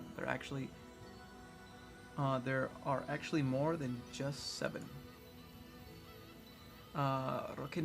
Rokenjima is one of the minor islands that don't get counted. Even considering that, there are probably very few people who know about this island. After all, only the people of the Ushido family come to this island. In other words, it has no ties whatsoever to the outsiders or tourists. So you never find this island name on a travel brochure. This is because all Rokenjima is an estate possessed by the Ushiro Miya head house.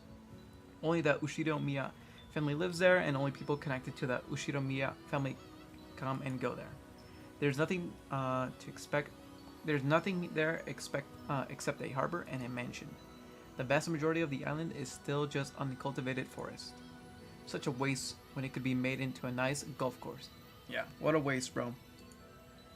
However, when you realize the entire coastline is a private beach, it starts to sound pretty magnificent.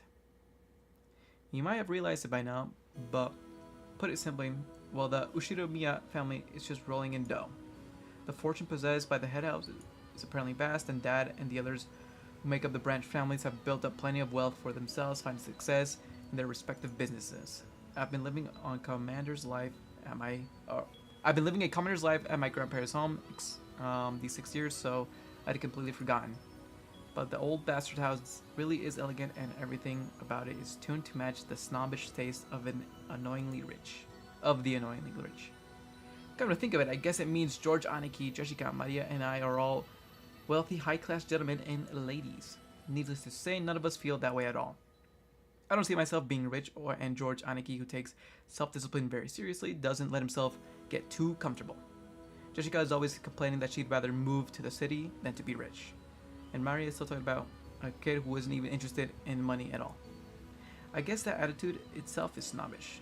From the perspective of the people in poverty who can't pay the bills, we are very lucky to even have the luxury of thinking this way.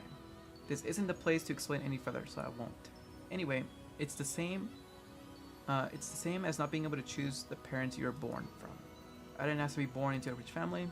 and I didn't think it's something I should be hated for. It can be pretty tiring when people are prejudiced against you just because you're rich and refuse to judge you by your merits. And refuse to judge you by your... Oh yeah, I said that. As I pondered these sentimental thoughts, Maria leaned over the railing and started shouting.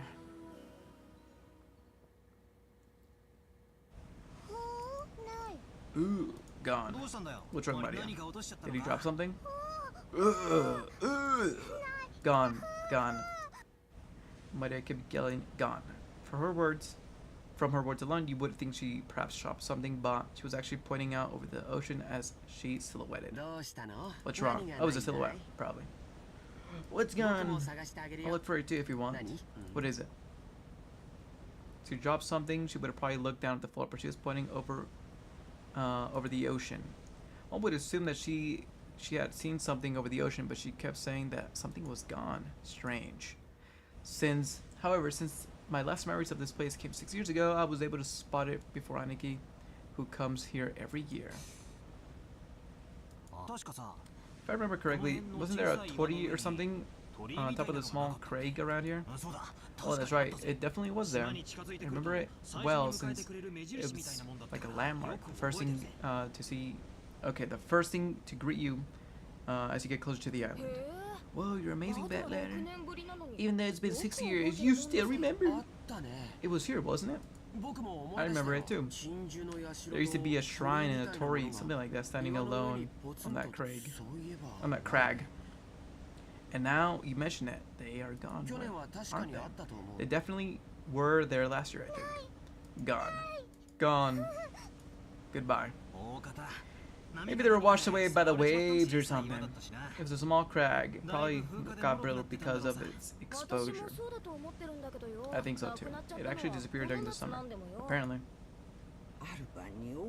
A huge lightning bolt fell one evening and smashed the shrine or some such. The fishermen whisper that it must undoubtedly be an ominous sign to have a thunderbolt fall upon the tutelary god. Tutelary god. Lightning be gone, lightning be gone. Kuma smiled impishly, as if teasing us, rubbing her hands together. Isha. However, Maria was apparently taking it seriously, and she stared fixed over the ocean where the crag enshrined the local guardian deity was supposed to be. Another ominous sign. Enough. Maria isn't enough to understand this kind of joke. It's alright, Maria. It's just a coincidence. Nothing scary is gonna happen. George Aniki put a hand on Maria's shoulder to calm her down, but Maria's sharp-eyed expression didn't budge. Ominous. Ominous. Maria muttered that word over and over. Apparently, repeating every single word over and over is a habit that Maria's had for a long time. However, since the word she was saying was quite literally ominous, it was a bit creepy.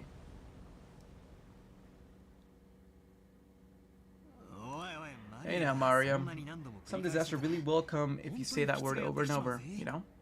I tapped Maria's other shoulder. And then Maria whipped her head, stared into my face, and spoke, unblinkingly. Ugh, disaster. Coming. Eh? And just where is it coming from? I answered lightheartedly, trying to break the tension in the air. And in reply, Maria held her finger, raised her arm high, pointed to the heavens. Then I looked up and saw the sky was still just as cloudy, but had grown a great deal more leaden than it had been that morning. That's right. They were saying that the typhoon was approaching. We had planned to spend the night on the island, but if this storm doesn't pass quickly, I won't be able to make it to school on Monday. Well, I guess it makes for a pretty good excuse to be absent. Oh, it's so creepy. The typhoon. She apparently sensed something ominous in the cloudy sky. She's been muttering it for a while now. Girls at Maria's age tend to be very impressionable. She's just about the age when many girls start to get excited about sixth senses and whether they have psychic potential and stuff. In a way, being sensitive about things like this isn't really out of the ordinary for a kid like her. Real. It's alright, Maria-chan. The weather might get worse around tonight, but tomorrow it'll clear up and become pretty blue sky. Ooh, pretty blue sky. Ooh. That's right, but tomorrow it'll be pretty blue sky. It'll be a pretty blue sky. There's no rain that doesn't end, and no clouds that can never clear. Ooh, rain that doesn't end, the clouds that never clear. Ooh. Sure, the typhoon's coming, but it'll be gone before you know it. It's alright, Maria. Okay, bro, bro. She started yelling. It looked like as though she was having a tantrum because no one could understand what she was trying to say. What in the world was Maria trying so desperately to warn us about? Unable to understand, we could do nothing but feel a vague sense of foreboding. I've heard that everyone can feel the supernatural, but it weakens you as you age. That might mean that Maria, the youngest one of all of us, is still possessed with some kind of sense that the rest of us have lost. I wonder if that sense is sending her a warning. At that moment, Kuma quietly opened her mouth. Rumor has it that long ago, Rokkenjima was... Kuma. Let's not talk about that now. Just as Kuma was about to tell some kind of story, Jessica sharply interrupted her. For Jessica, this was extremely firm reaction. I wanted to push her further just out of a simple curiosity, but judging by how Jessica was acting, it wasn't difficult to imagine that it would simply inflame Maria's unease further. If I tried to press her for the story, the odds were pretty good that it wouldn't be anything bright and cheery. I do apologize about that. The wind here is so hard to bear for the elderly, so you would have to excuse me for now. Gossipers have no reason to hang around. After all, they've been told to stop chatting. When Kuma finally realized that she overstepped her bounds, she went back inside the boat. Okay, bang it. Oh, just get to the island, man. Oh my god, I do not give a fuck. After she left, Uncle Hideyoshi came along to replace her. Since he showed up part way, though, he completely failed to notice the complicated atmosphere that hung around the scene, so he refreshingly and unwittingly swept that atmosphere aside. So in the end, it was unwittingness and brightness, and that, okay, so in the end, it was his unwittingness that brightened the mood. Looks like we're almost there. All right, just a little more. Took forever at the speed that we went today, didn't it? You all know whose fault that is. Oh, Uncle Hideyoshi, give me a break already. Keep on twisting the knife, seriously, because of batteries taking forever. Ooh. Maria had probably come to the conclusion that no one was going to listen to her. She hung her head wearing a fretful face. As she did, George Aniki crouched down to meet her eyes and spoke to her kindly. Maria-chan, there's nothing to be afraid of. Just because we're all together, there's nothing to be afraid of if we're all together. Go ahead and say it. Ugh. There's nothing to be afraid of if we're all together. Yes. There's nothing to be afraid of if we're all together. Ugh. Yes, George Aniki knows what he's talking about. If we're all together, there'll absolutely never be anything at all to be scared of. Right, Jessica? Right, no doubt about that. George Nizan always tells the truth, Maria. Real. Ooh, George Oni-chan, always true. Yes, always true. Yes, I don't lie. So, trust me, there's nothing to be afraid of if we're all together. Ooh, George Oni-chan doesn't lie. I trust you. There's nothing to be afraid of if we're all together. Oh my god, not afraid. Maria jumped into George Aniki's arms and hugged him tightly. After Aniki patted her head, she jumped away again. Her facial expression had returned so completely to normal that she looked like a totally different person from moments before. She was once again the ordinary Maria. Ooh, there's nothing to be afraid of anymore because we're all together. Ooh. That's it. You look better now. You look all better now. You're strong, Maria. Good girl. Ooh, I'm a good girl. Okay. Hey now, what's going on here? Maria-chan, didn't get seasick, did she? Well, something like that. We'll be arriving very soon. The harbor was already drawing near. Finished with a fucking boat arc. Holy fucking mid. Holy fucking mid. Only took 40 minutes. Lumao. Saturday, October 4th, 1986, 10:30. Bro, I feel like the time in game is fucking tracking the time in real life. Like, legit, we were there for like 2 hours.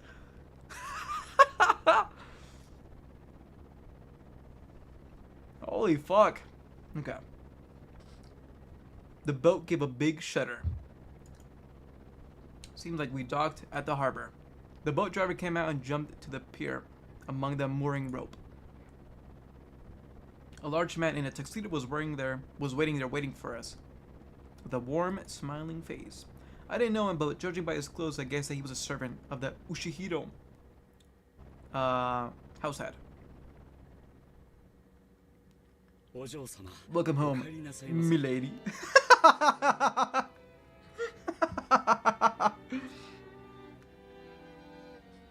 Tips Fedora. Welcome home, milady. You were quite late and I began to worry. Thanks for caring. The boat had scared shitless, so we had to slow down for him. Seriously, what a pain in the ass. Shut up! I remember this. When the shoe's on the other foot someday.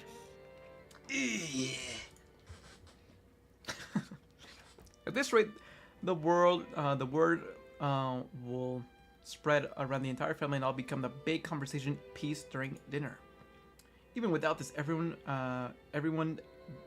be talking about me because of that 6-year gap, but now I've provided them with such even juicier topic. Damn it!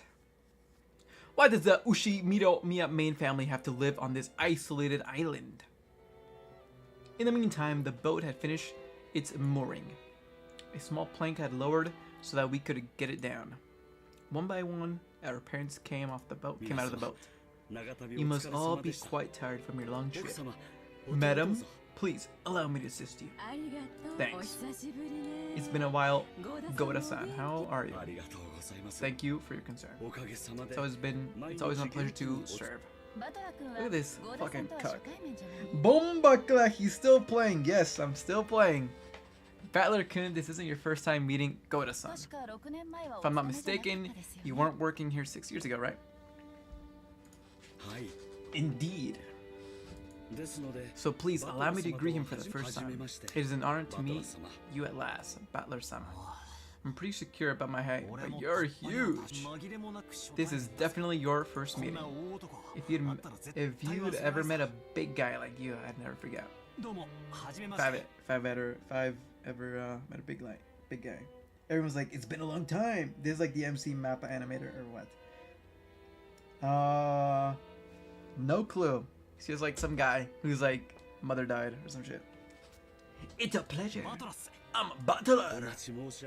Your return has been keenly anticipated, sir. I've been working for the Ushiromiya head house since the last year. Since the year before last. My name is Goda, your servant. It is a pleasure to make your acquaintance. If there's anything you need, please feel free to rely on me. Goda-san, it's been some time. It's been too long, George-san. Please allow me to assist you. As usual, you're a reception pro. If you ever need a job, just give me a holler, okay?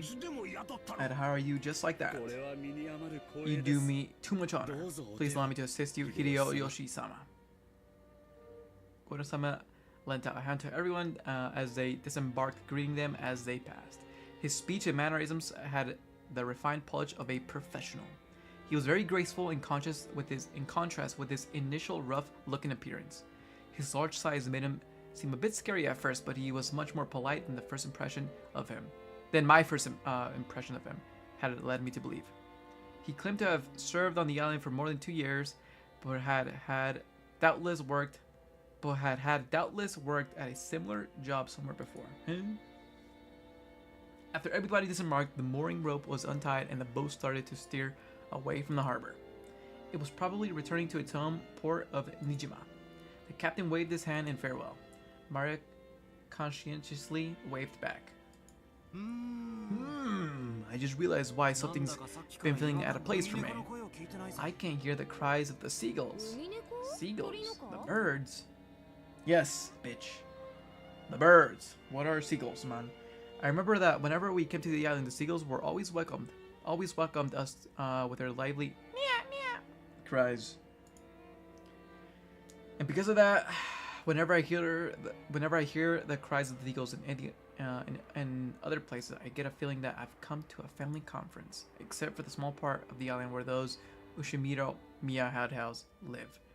Rokenejima had left uncultivated, apparently transforming onto a paradise for the wild birds.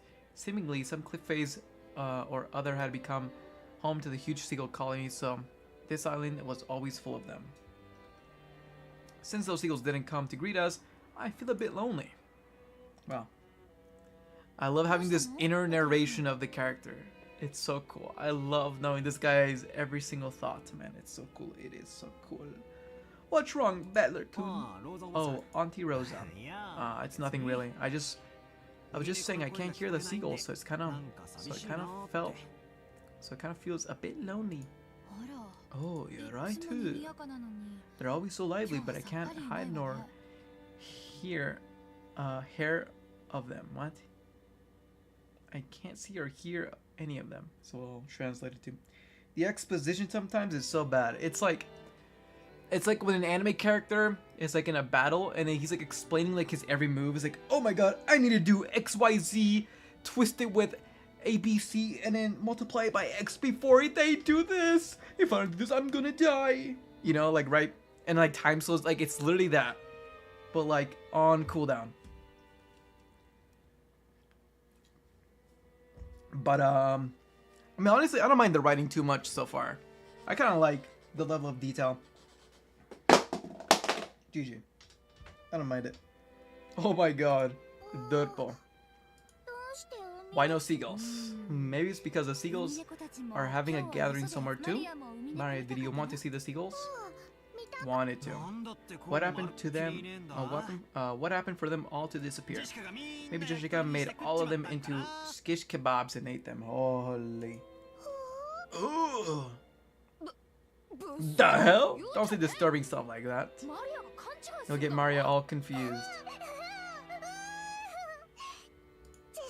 Jessica Oni-chan made them into skish kebabs and made them into shish kebabs. Banger. I did not. Oh, I'm Maru. Why the hell would I do something like that? That's right. That's right. Jessica made them into shish kebabs. Skin them. Meatballs, liver, and onion. Hey? Swim in meatballs, liver, onion.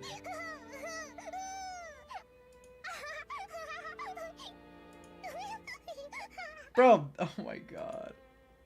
As I made fun of Jessica, Maria tagged along, looking like she was having fun. Oh, she really knows how to join in with things. Alright then, starting to I'll make you my #1 follower. As a smile at her, she beamed back with overjoyed, I guess happy for this little bit of solidarity.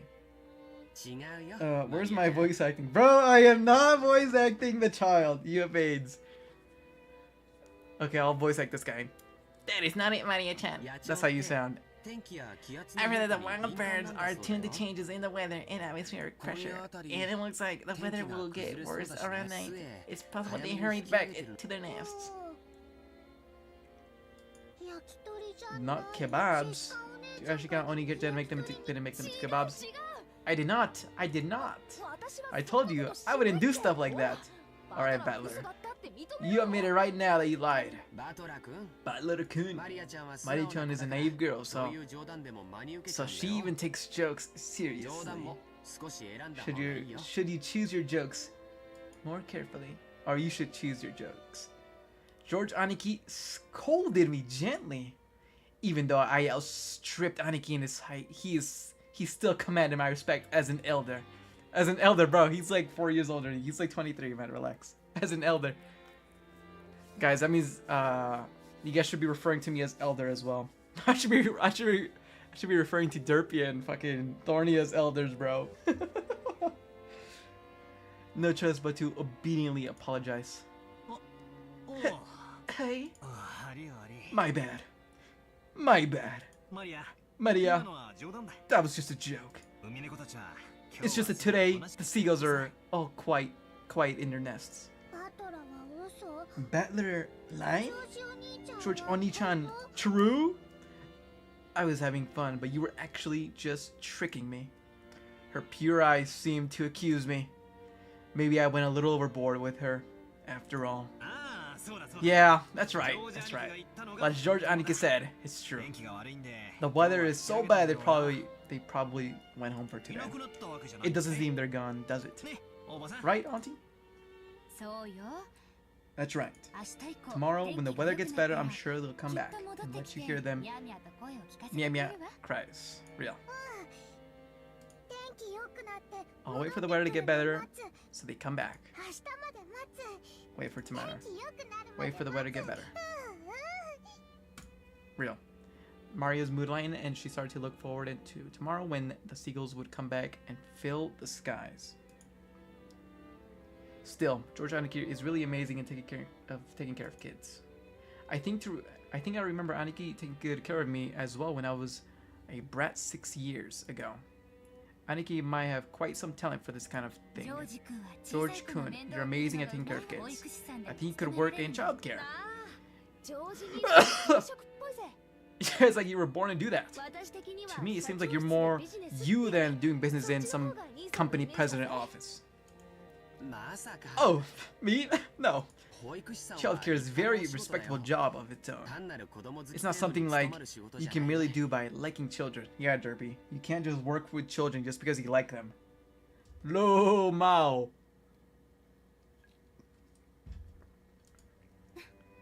You're truly modest, George-kun. But Battler-kun, you're quite good with children too, you know.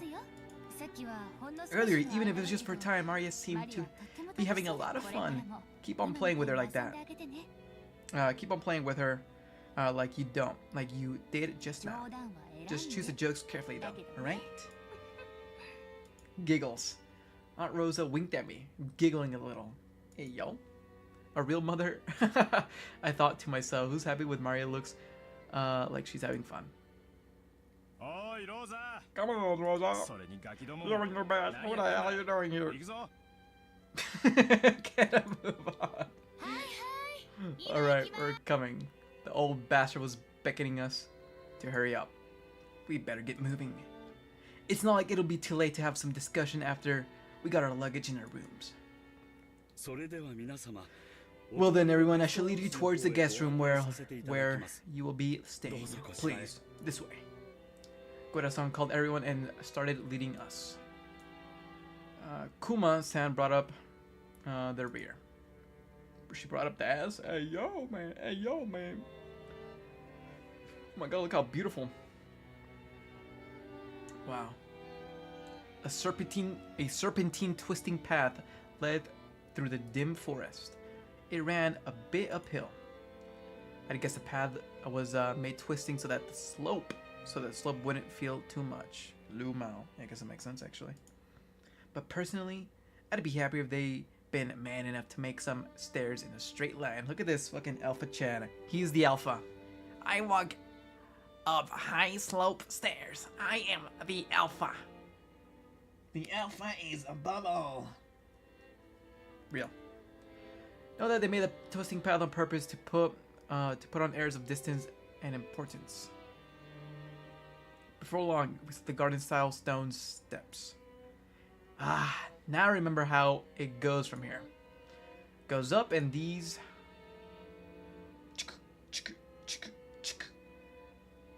At the top of the stones, a beautiful guest house came into view. A guest house? Holy shit. Oh my god, it's the scene. It's the scene. Oh my god, it's the scene. Its facade was lovely, of course. But even more than that, we couldn't help but have our hearts stolen away by the splendor of that beautiful rose garden that spread before it. Wow. Ha! It is as beautiful as ever this year. A real delight for the eyes.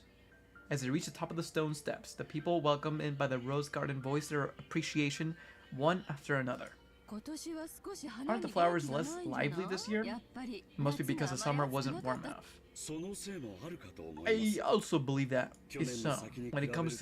When one compares with last year's blooming, it is a pity that this year's is somewhat inferior.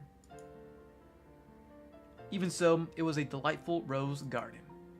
I remember that huge amounts of roses used to greet me every year, even over 6 years ago. This rose garden was the first thing that greeted the people who came onto Rokkenjima. Even our parents who came every year couldn't help but let their wonder slip out. And moreover, it looked like a powered-up version of the garden 6 years ago was the one in my memory. A powered-up version. A powered-up version. A powered-up version. Yeah, this guy's showing. This place is always so amazing. It would be wonderful to have a rose garden like this in my own home. Give it up. What do you think? Who do you think is gonna take care of it? Roses are a real pain with bugs and disease to worry about. Yes, they are. In fact, I hear that Kairi-Nisan attends to a rose every day and makes sure that it doesn't get nibbled out without her knowing. Eh? I haven't heard anything like that. What's this? Yes, I do. Though with him, it's a rose that goes off after a couple insects, so it's really more like some nasty carnivorous plant. Oh, that's what you mean. Come on, Rosa, you can't give that rest just for today. I put that sort of thing completely behind me. And I wonder, after all that, you are a womanizer. On an almost genetic level. No need to worry, Rosa-chan, or Rosa-san. Rosa-san. If a rose gives me too much trouble, I'll just chop it off at the root. Just kill it. Yeah, man. Such frightening talk this is. Guys with puppy with the ladies are always forced to live with danger at their side. I sure hope I can turn out a bit prettier in my next life. Hideyoshi-Nisan, I keep telling you this. It isn't like this at all. And Gary, stop it. You're freaking me out. You're making my rose wither. Hey, Maria-chan, look over here. Okay, are we gonna have like a fucking rose garden arc? Boat arc? Fucking, oh my god, dude. There's like a fucking arc for everything, man. Like, actually. There's fucking airport arc, plane arc, boat arc, fucking docking arc, rose garden arc. Bro. Hey, Maria-chan, look over here. Look at these roses, are especially magnificent. Roses are magnificent. Real. Smells pretty sweet. Look, this matches my elegance perfectly. Hey, cut it out. Maria's gonna intimidate you and get hurt by. Is gonna imitate you and get hurt by the thorns. She yelled at me as I leaned with an extra exaggeration gesture to make the smell of the roses scent. I thought she was overreaching when I said, but then I turned around and saw Maria imitating my every movement and thereby putting her broad smile on George's Aniki's face. And now, Maria-chan, be careful. Rose thorns can hurt. Ooh, George Oni-chan. This one rose is strange. This one rose is strange. Strange? What's wrong? Maria pointed to a single rose. I immediately understood why she found it odd. In the midst of these magnificent roses, just one single rose was withering. There wasn't any particular reason. Some roses flourish, others wither. That is all there is to it, but Maria seemed very concerned about there being only one unhealthy rose in a group of healthy ones. She must be feeling somehow like it's been left out. They're not even gonna show it? Nah. So you feel sad for this rose because it's the only one that isn't healthy? The other ones are all healthy, but this one is sad. They're all, well, they all bloom and wither on their own. I'll bet the only reason that one withered now is because it bloomed earlier than any of the other roses. That's right. It probably just bloomed all over the place, fulfilled its duty, and went to rest. You shouldn't be worked up about it.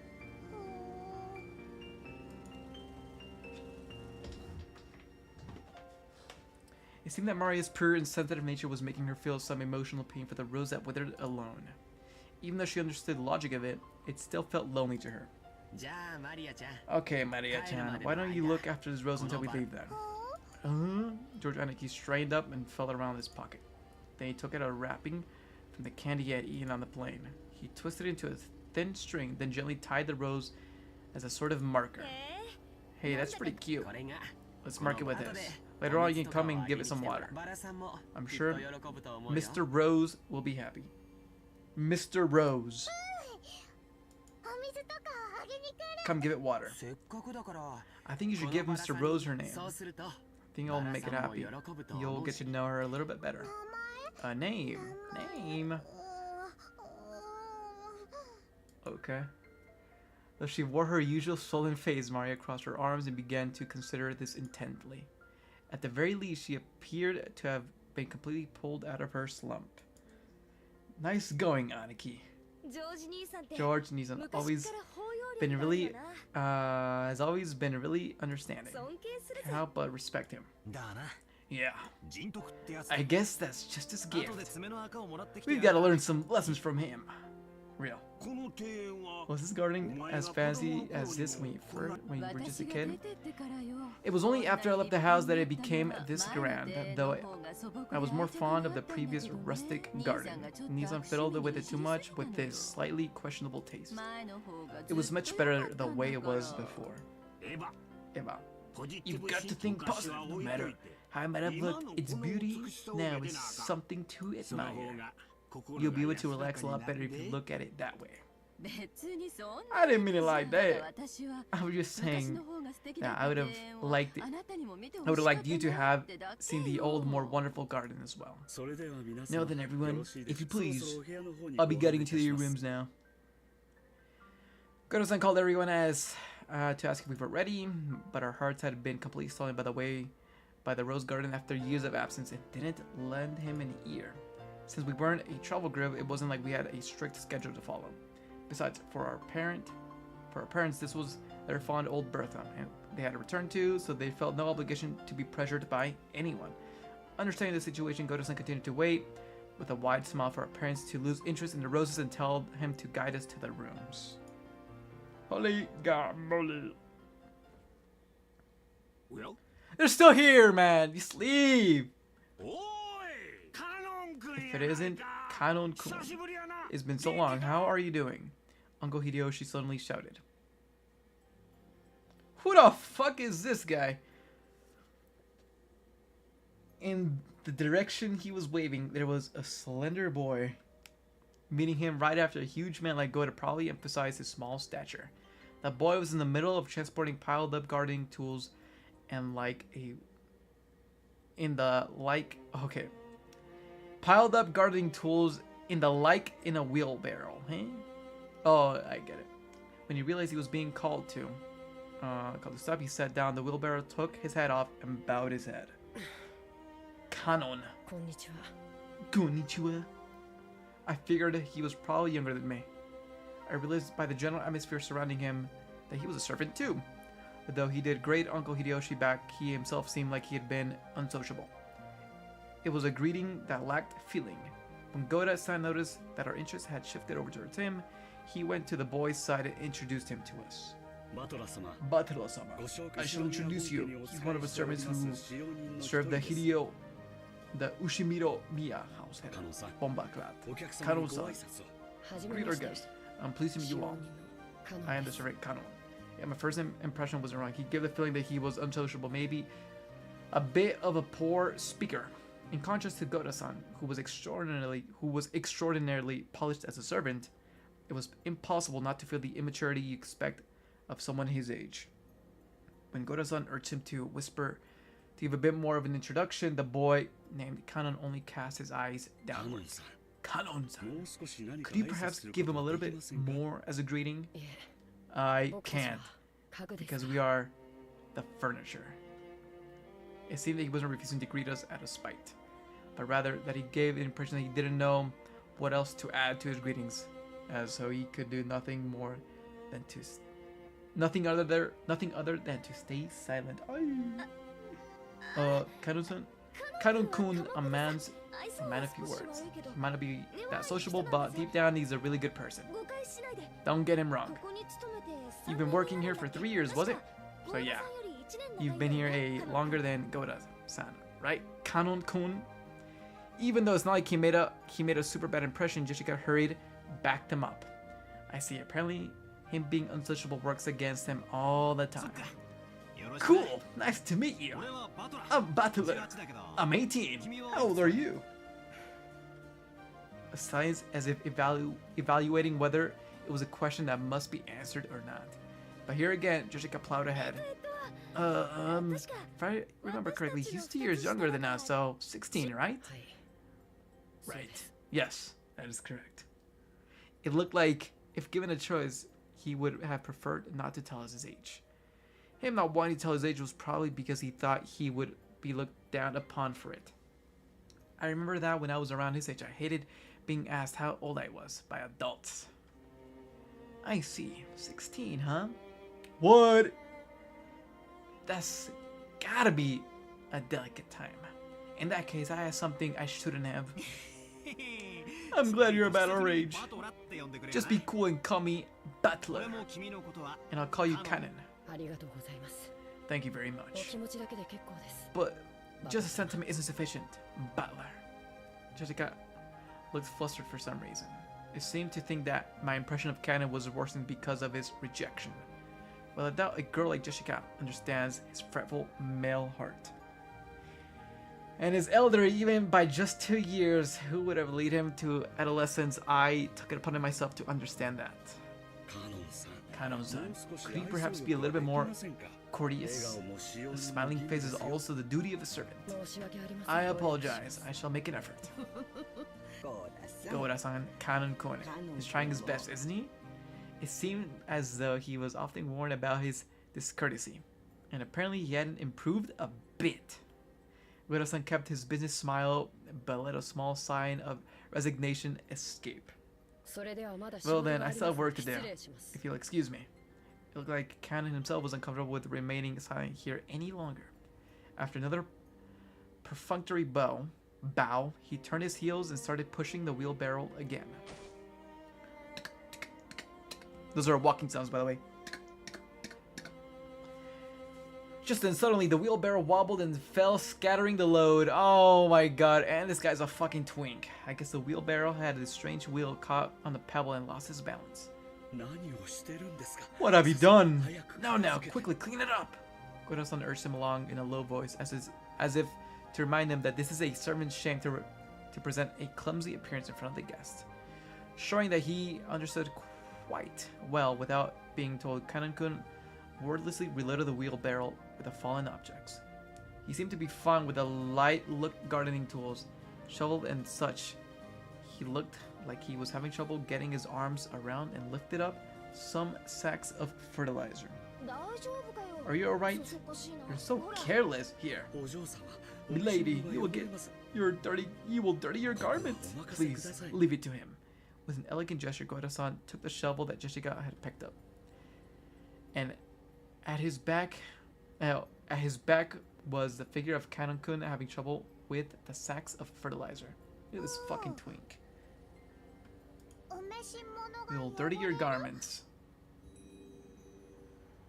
What? I can't do that. I'm gonna fucking crash out. I'm gonna crash out. So there's like a...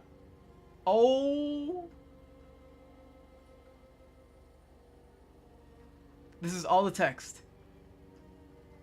Bro.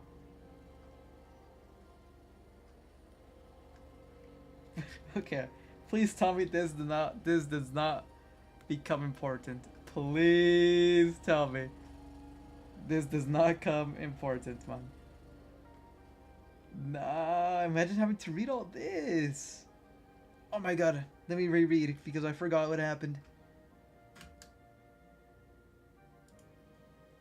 Next chapter. Okay, exit. Wait, what was the controls? To listen to the lines, a voice tapped one finger left click or press enter to jump to the line in game. Tap on it with 3 fingers.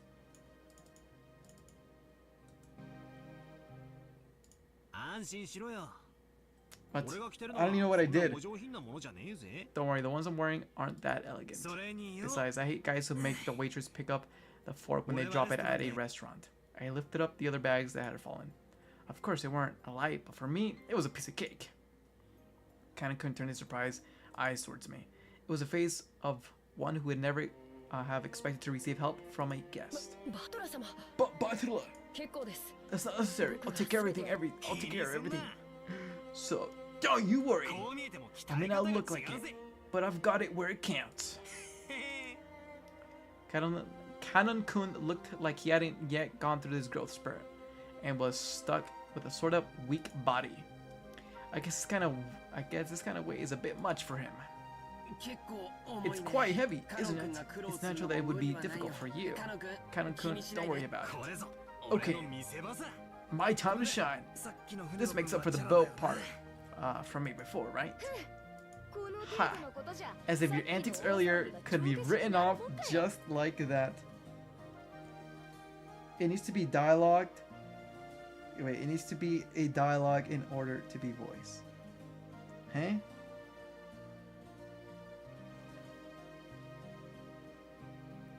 As if your antics... real. I'll tell you all about it later. Kanekun Battler is a laugh and a half. Gonna fall. Banter made the job seem quick, and before I knew it, all the stuff had been piled up back into the wheelbarrow. For letting you see such unsightliness, I beg your forgiveness. Very well, enough now. Please go. Please get the fuck out of here before I kill you. Letting such a disgraceful thing be seen by the guests were supposed to be made welcome must have been hideously embarrassed as a servant. Oh my goodness. Pressed by Goda to hurry up and exit, Koda-kun left.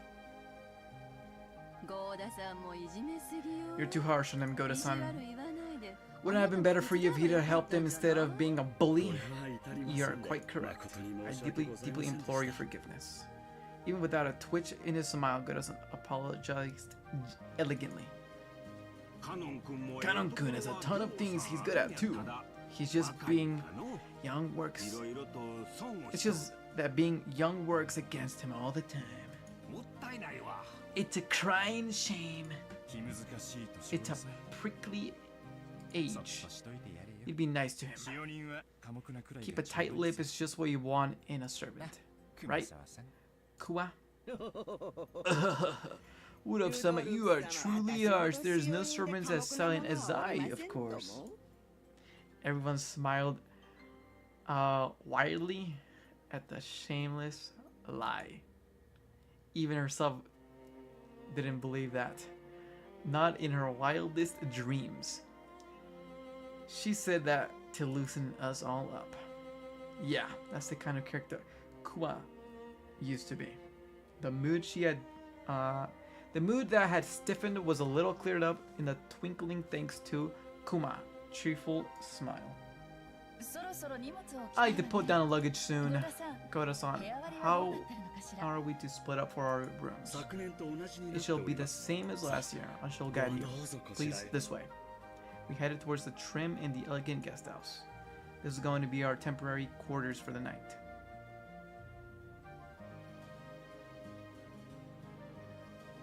Dot, dot, dot, dot, dot, dot, dot, dot, dot, dot, dot, dot, dot, dot, dot, dot. Banger dialogue. Kana watched over the hedge as the guests all entered the guest house. Then he let his eyes fall on those heavy sacks of fertilizer piled up in the wheelbarrow. In his mind, he kept going over this previous mistake. Battler, big and strong, had picked up the sacks in front of him. The sacks he couldn't lift himself, as if they were feathers. It was extremely difficult for an outsider observer to guess what emotion Favors had stirred up. With that emotions that Favor had stirred up in canon. But as far as you could tell by watching him hang his head from behind, there was something that he just couldn't let go. Muttered words escaped his lips. Those words he muttered were soft that they didn't reach even his own ears. Even I. Cannon hung his head Slightly biting his lower lip. What the fuck? Gay ass. I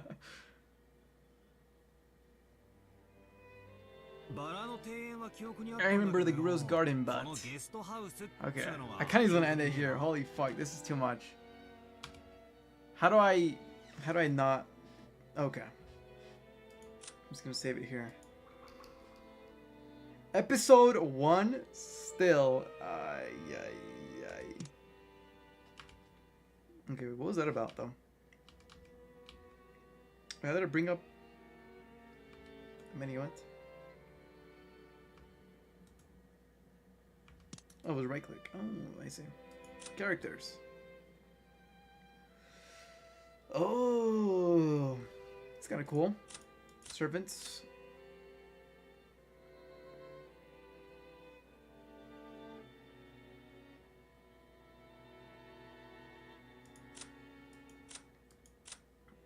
Daughter, mother.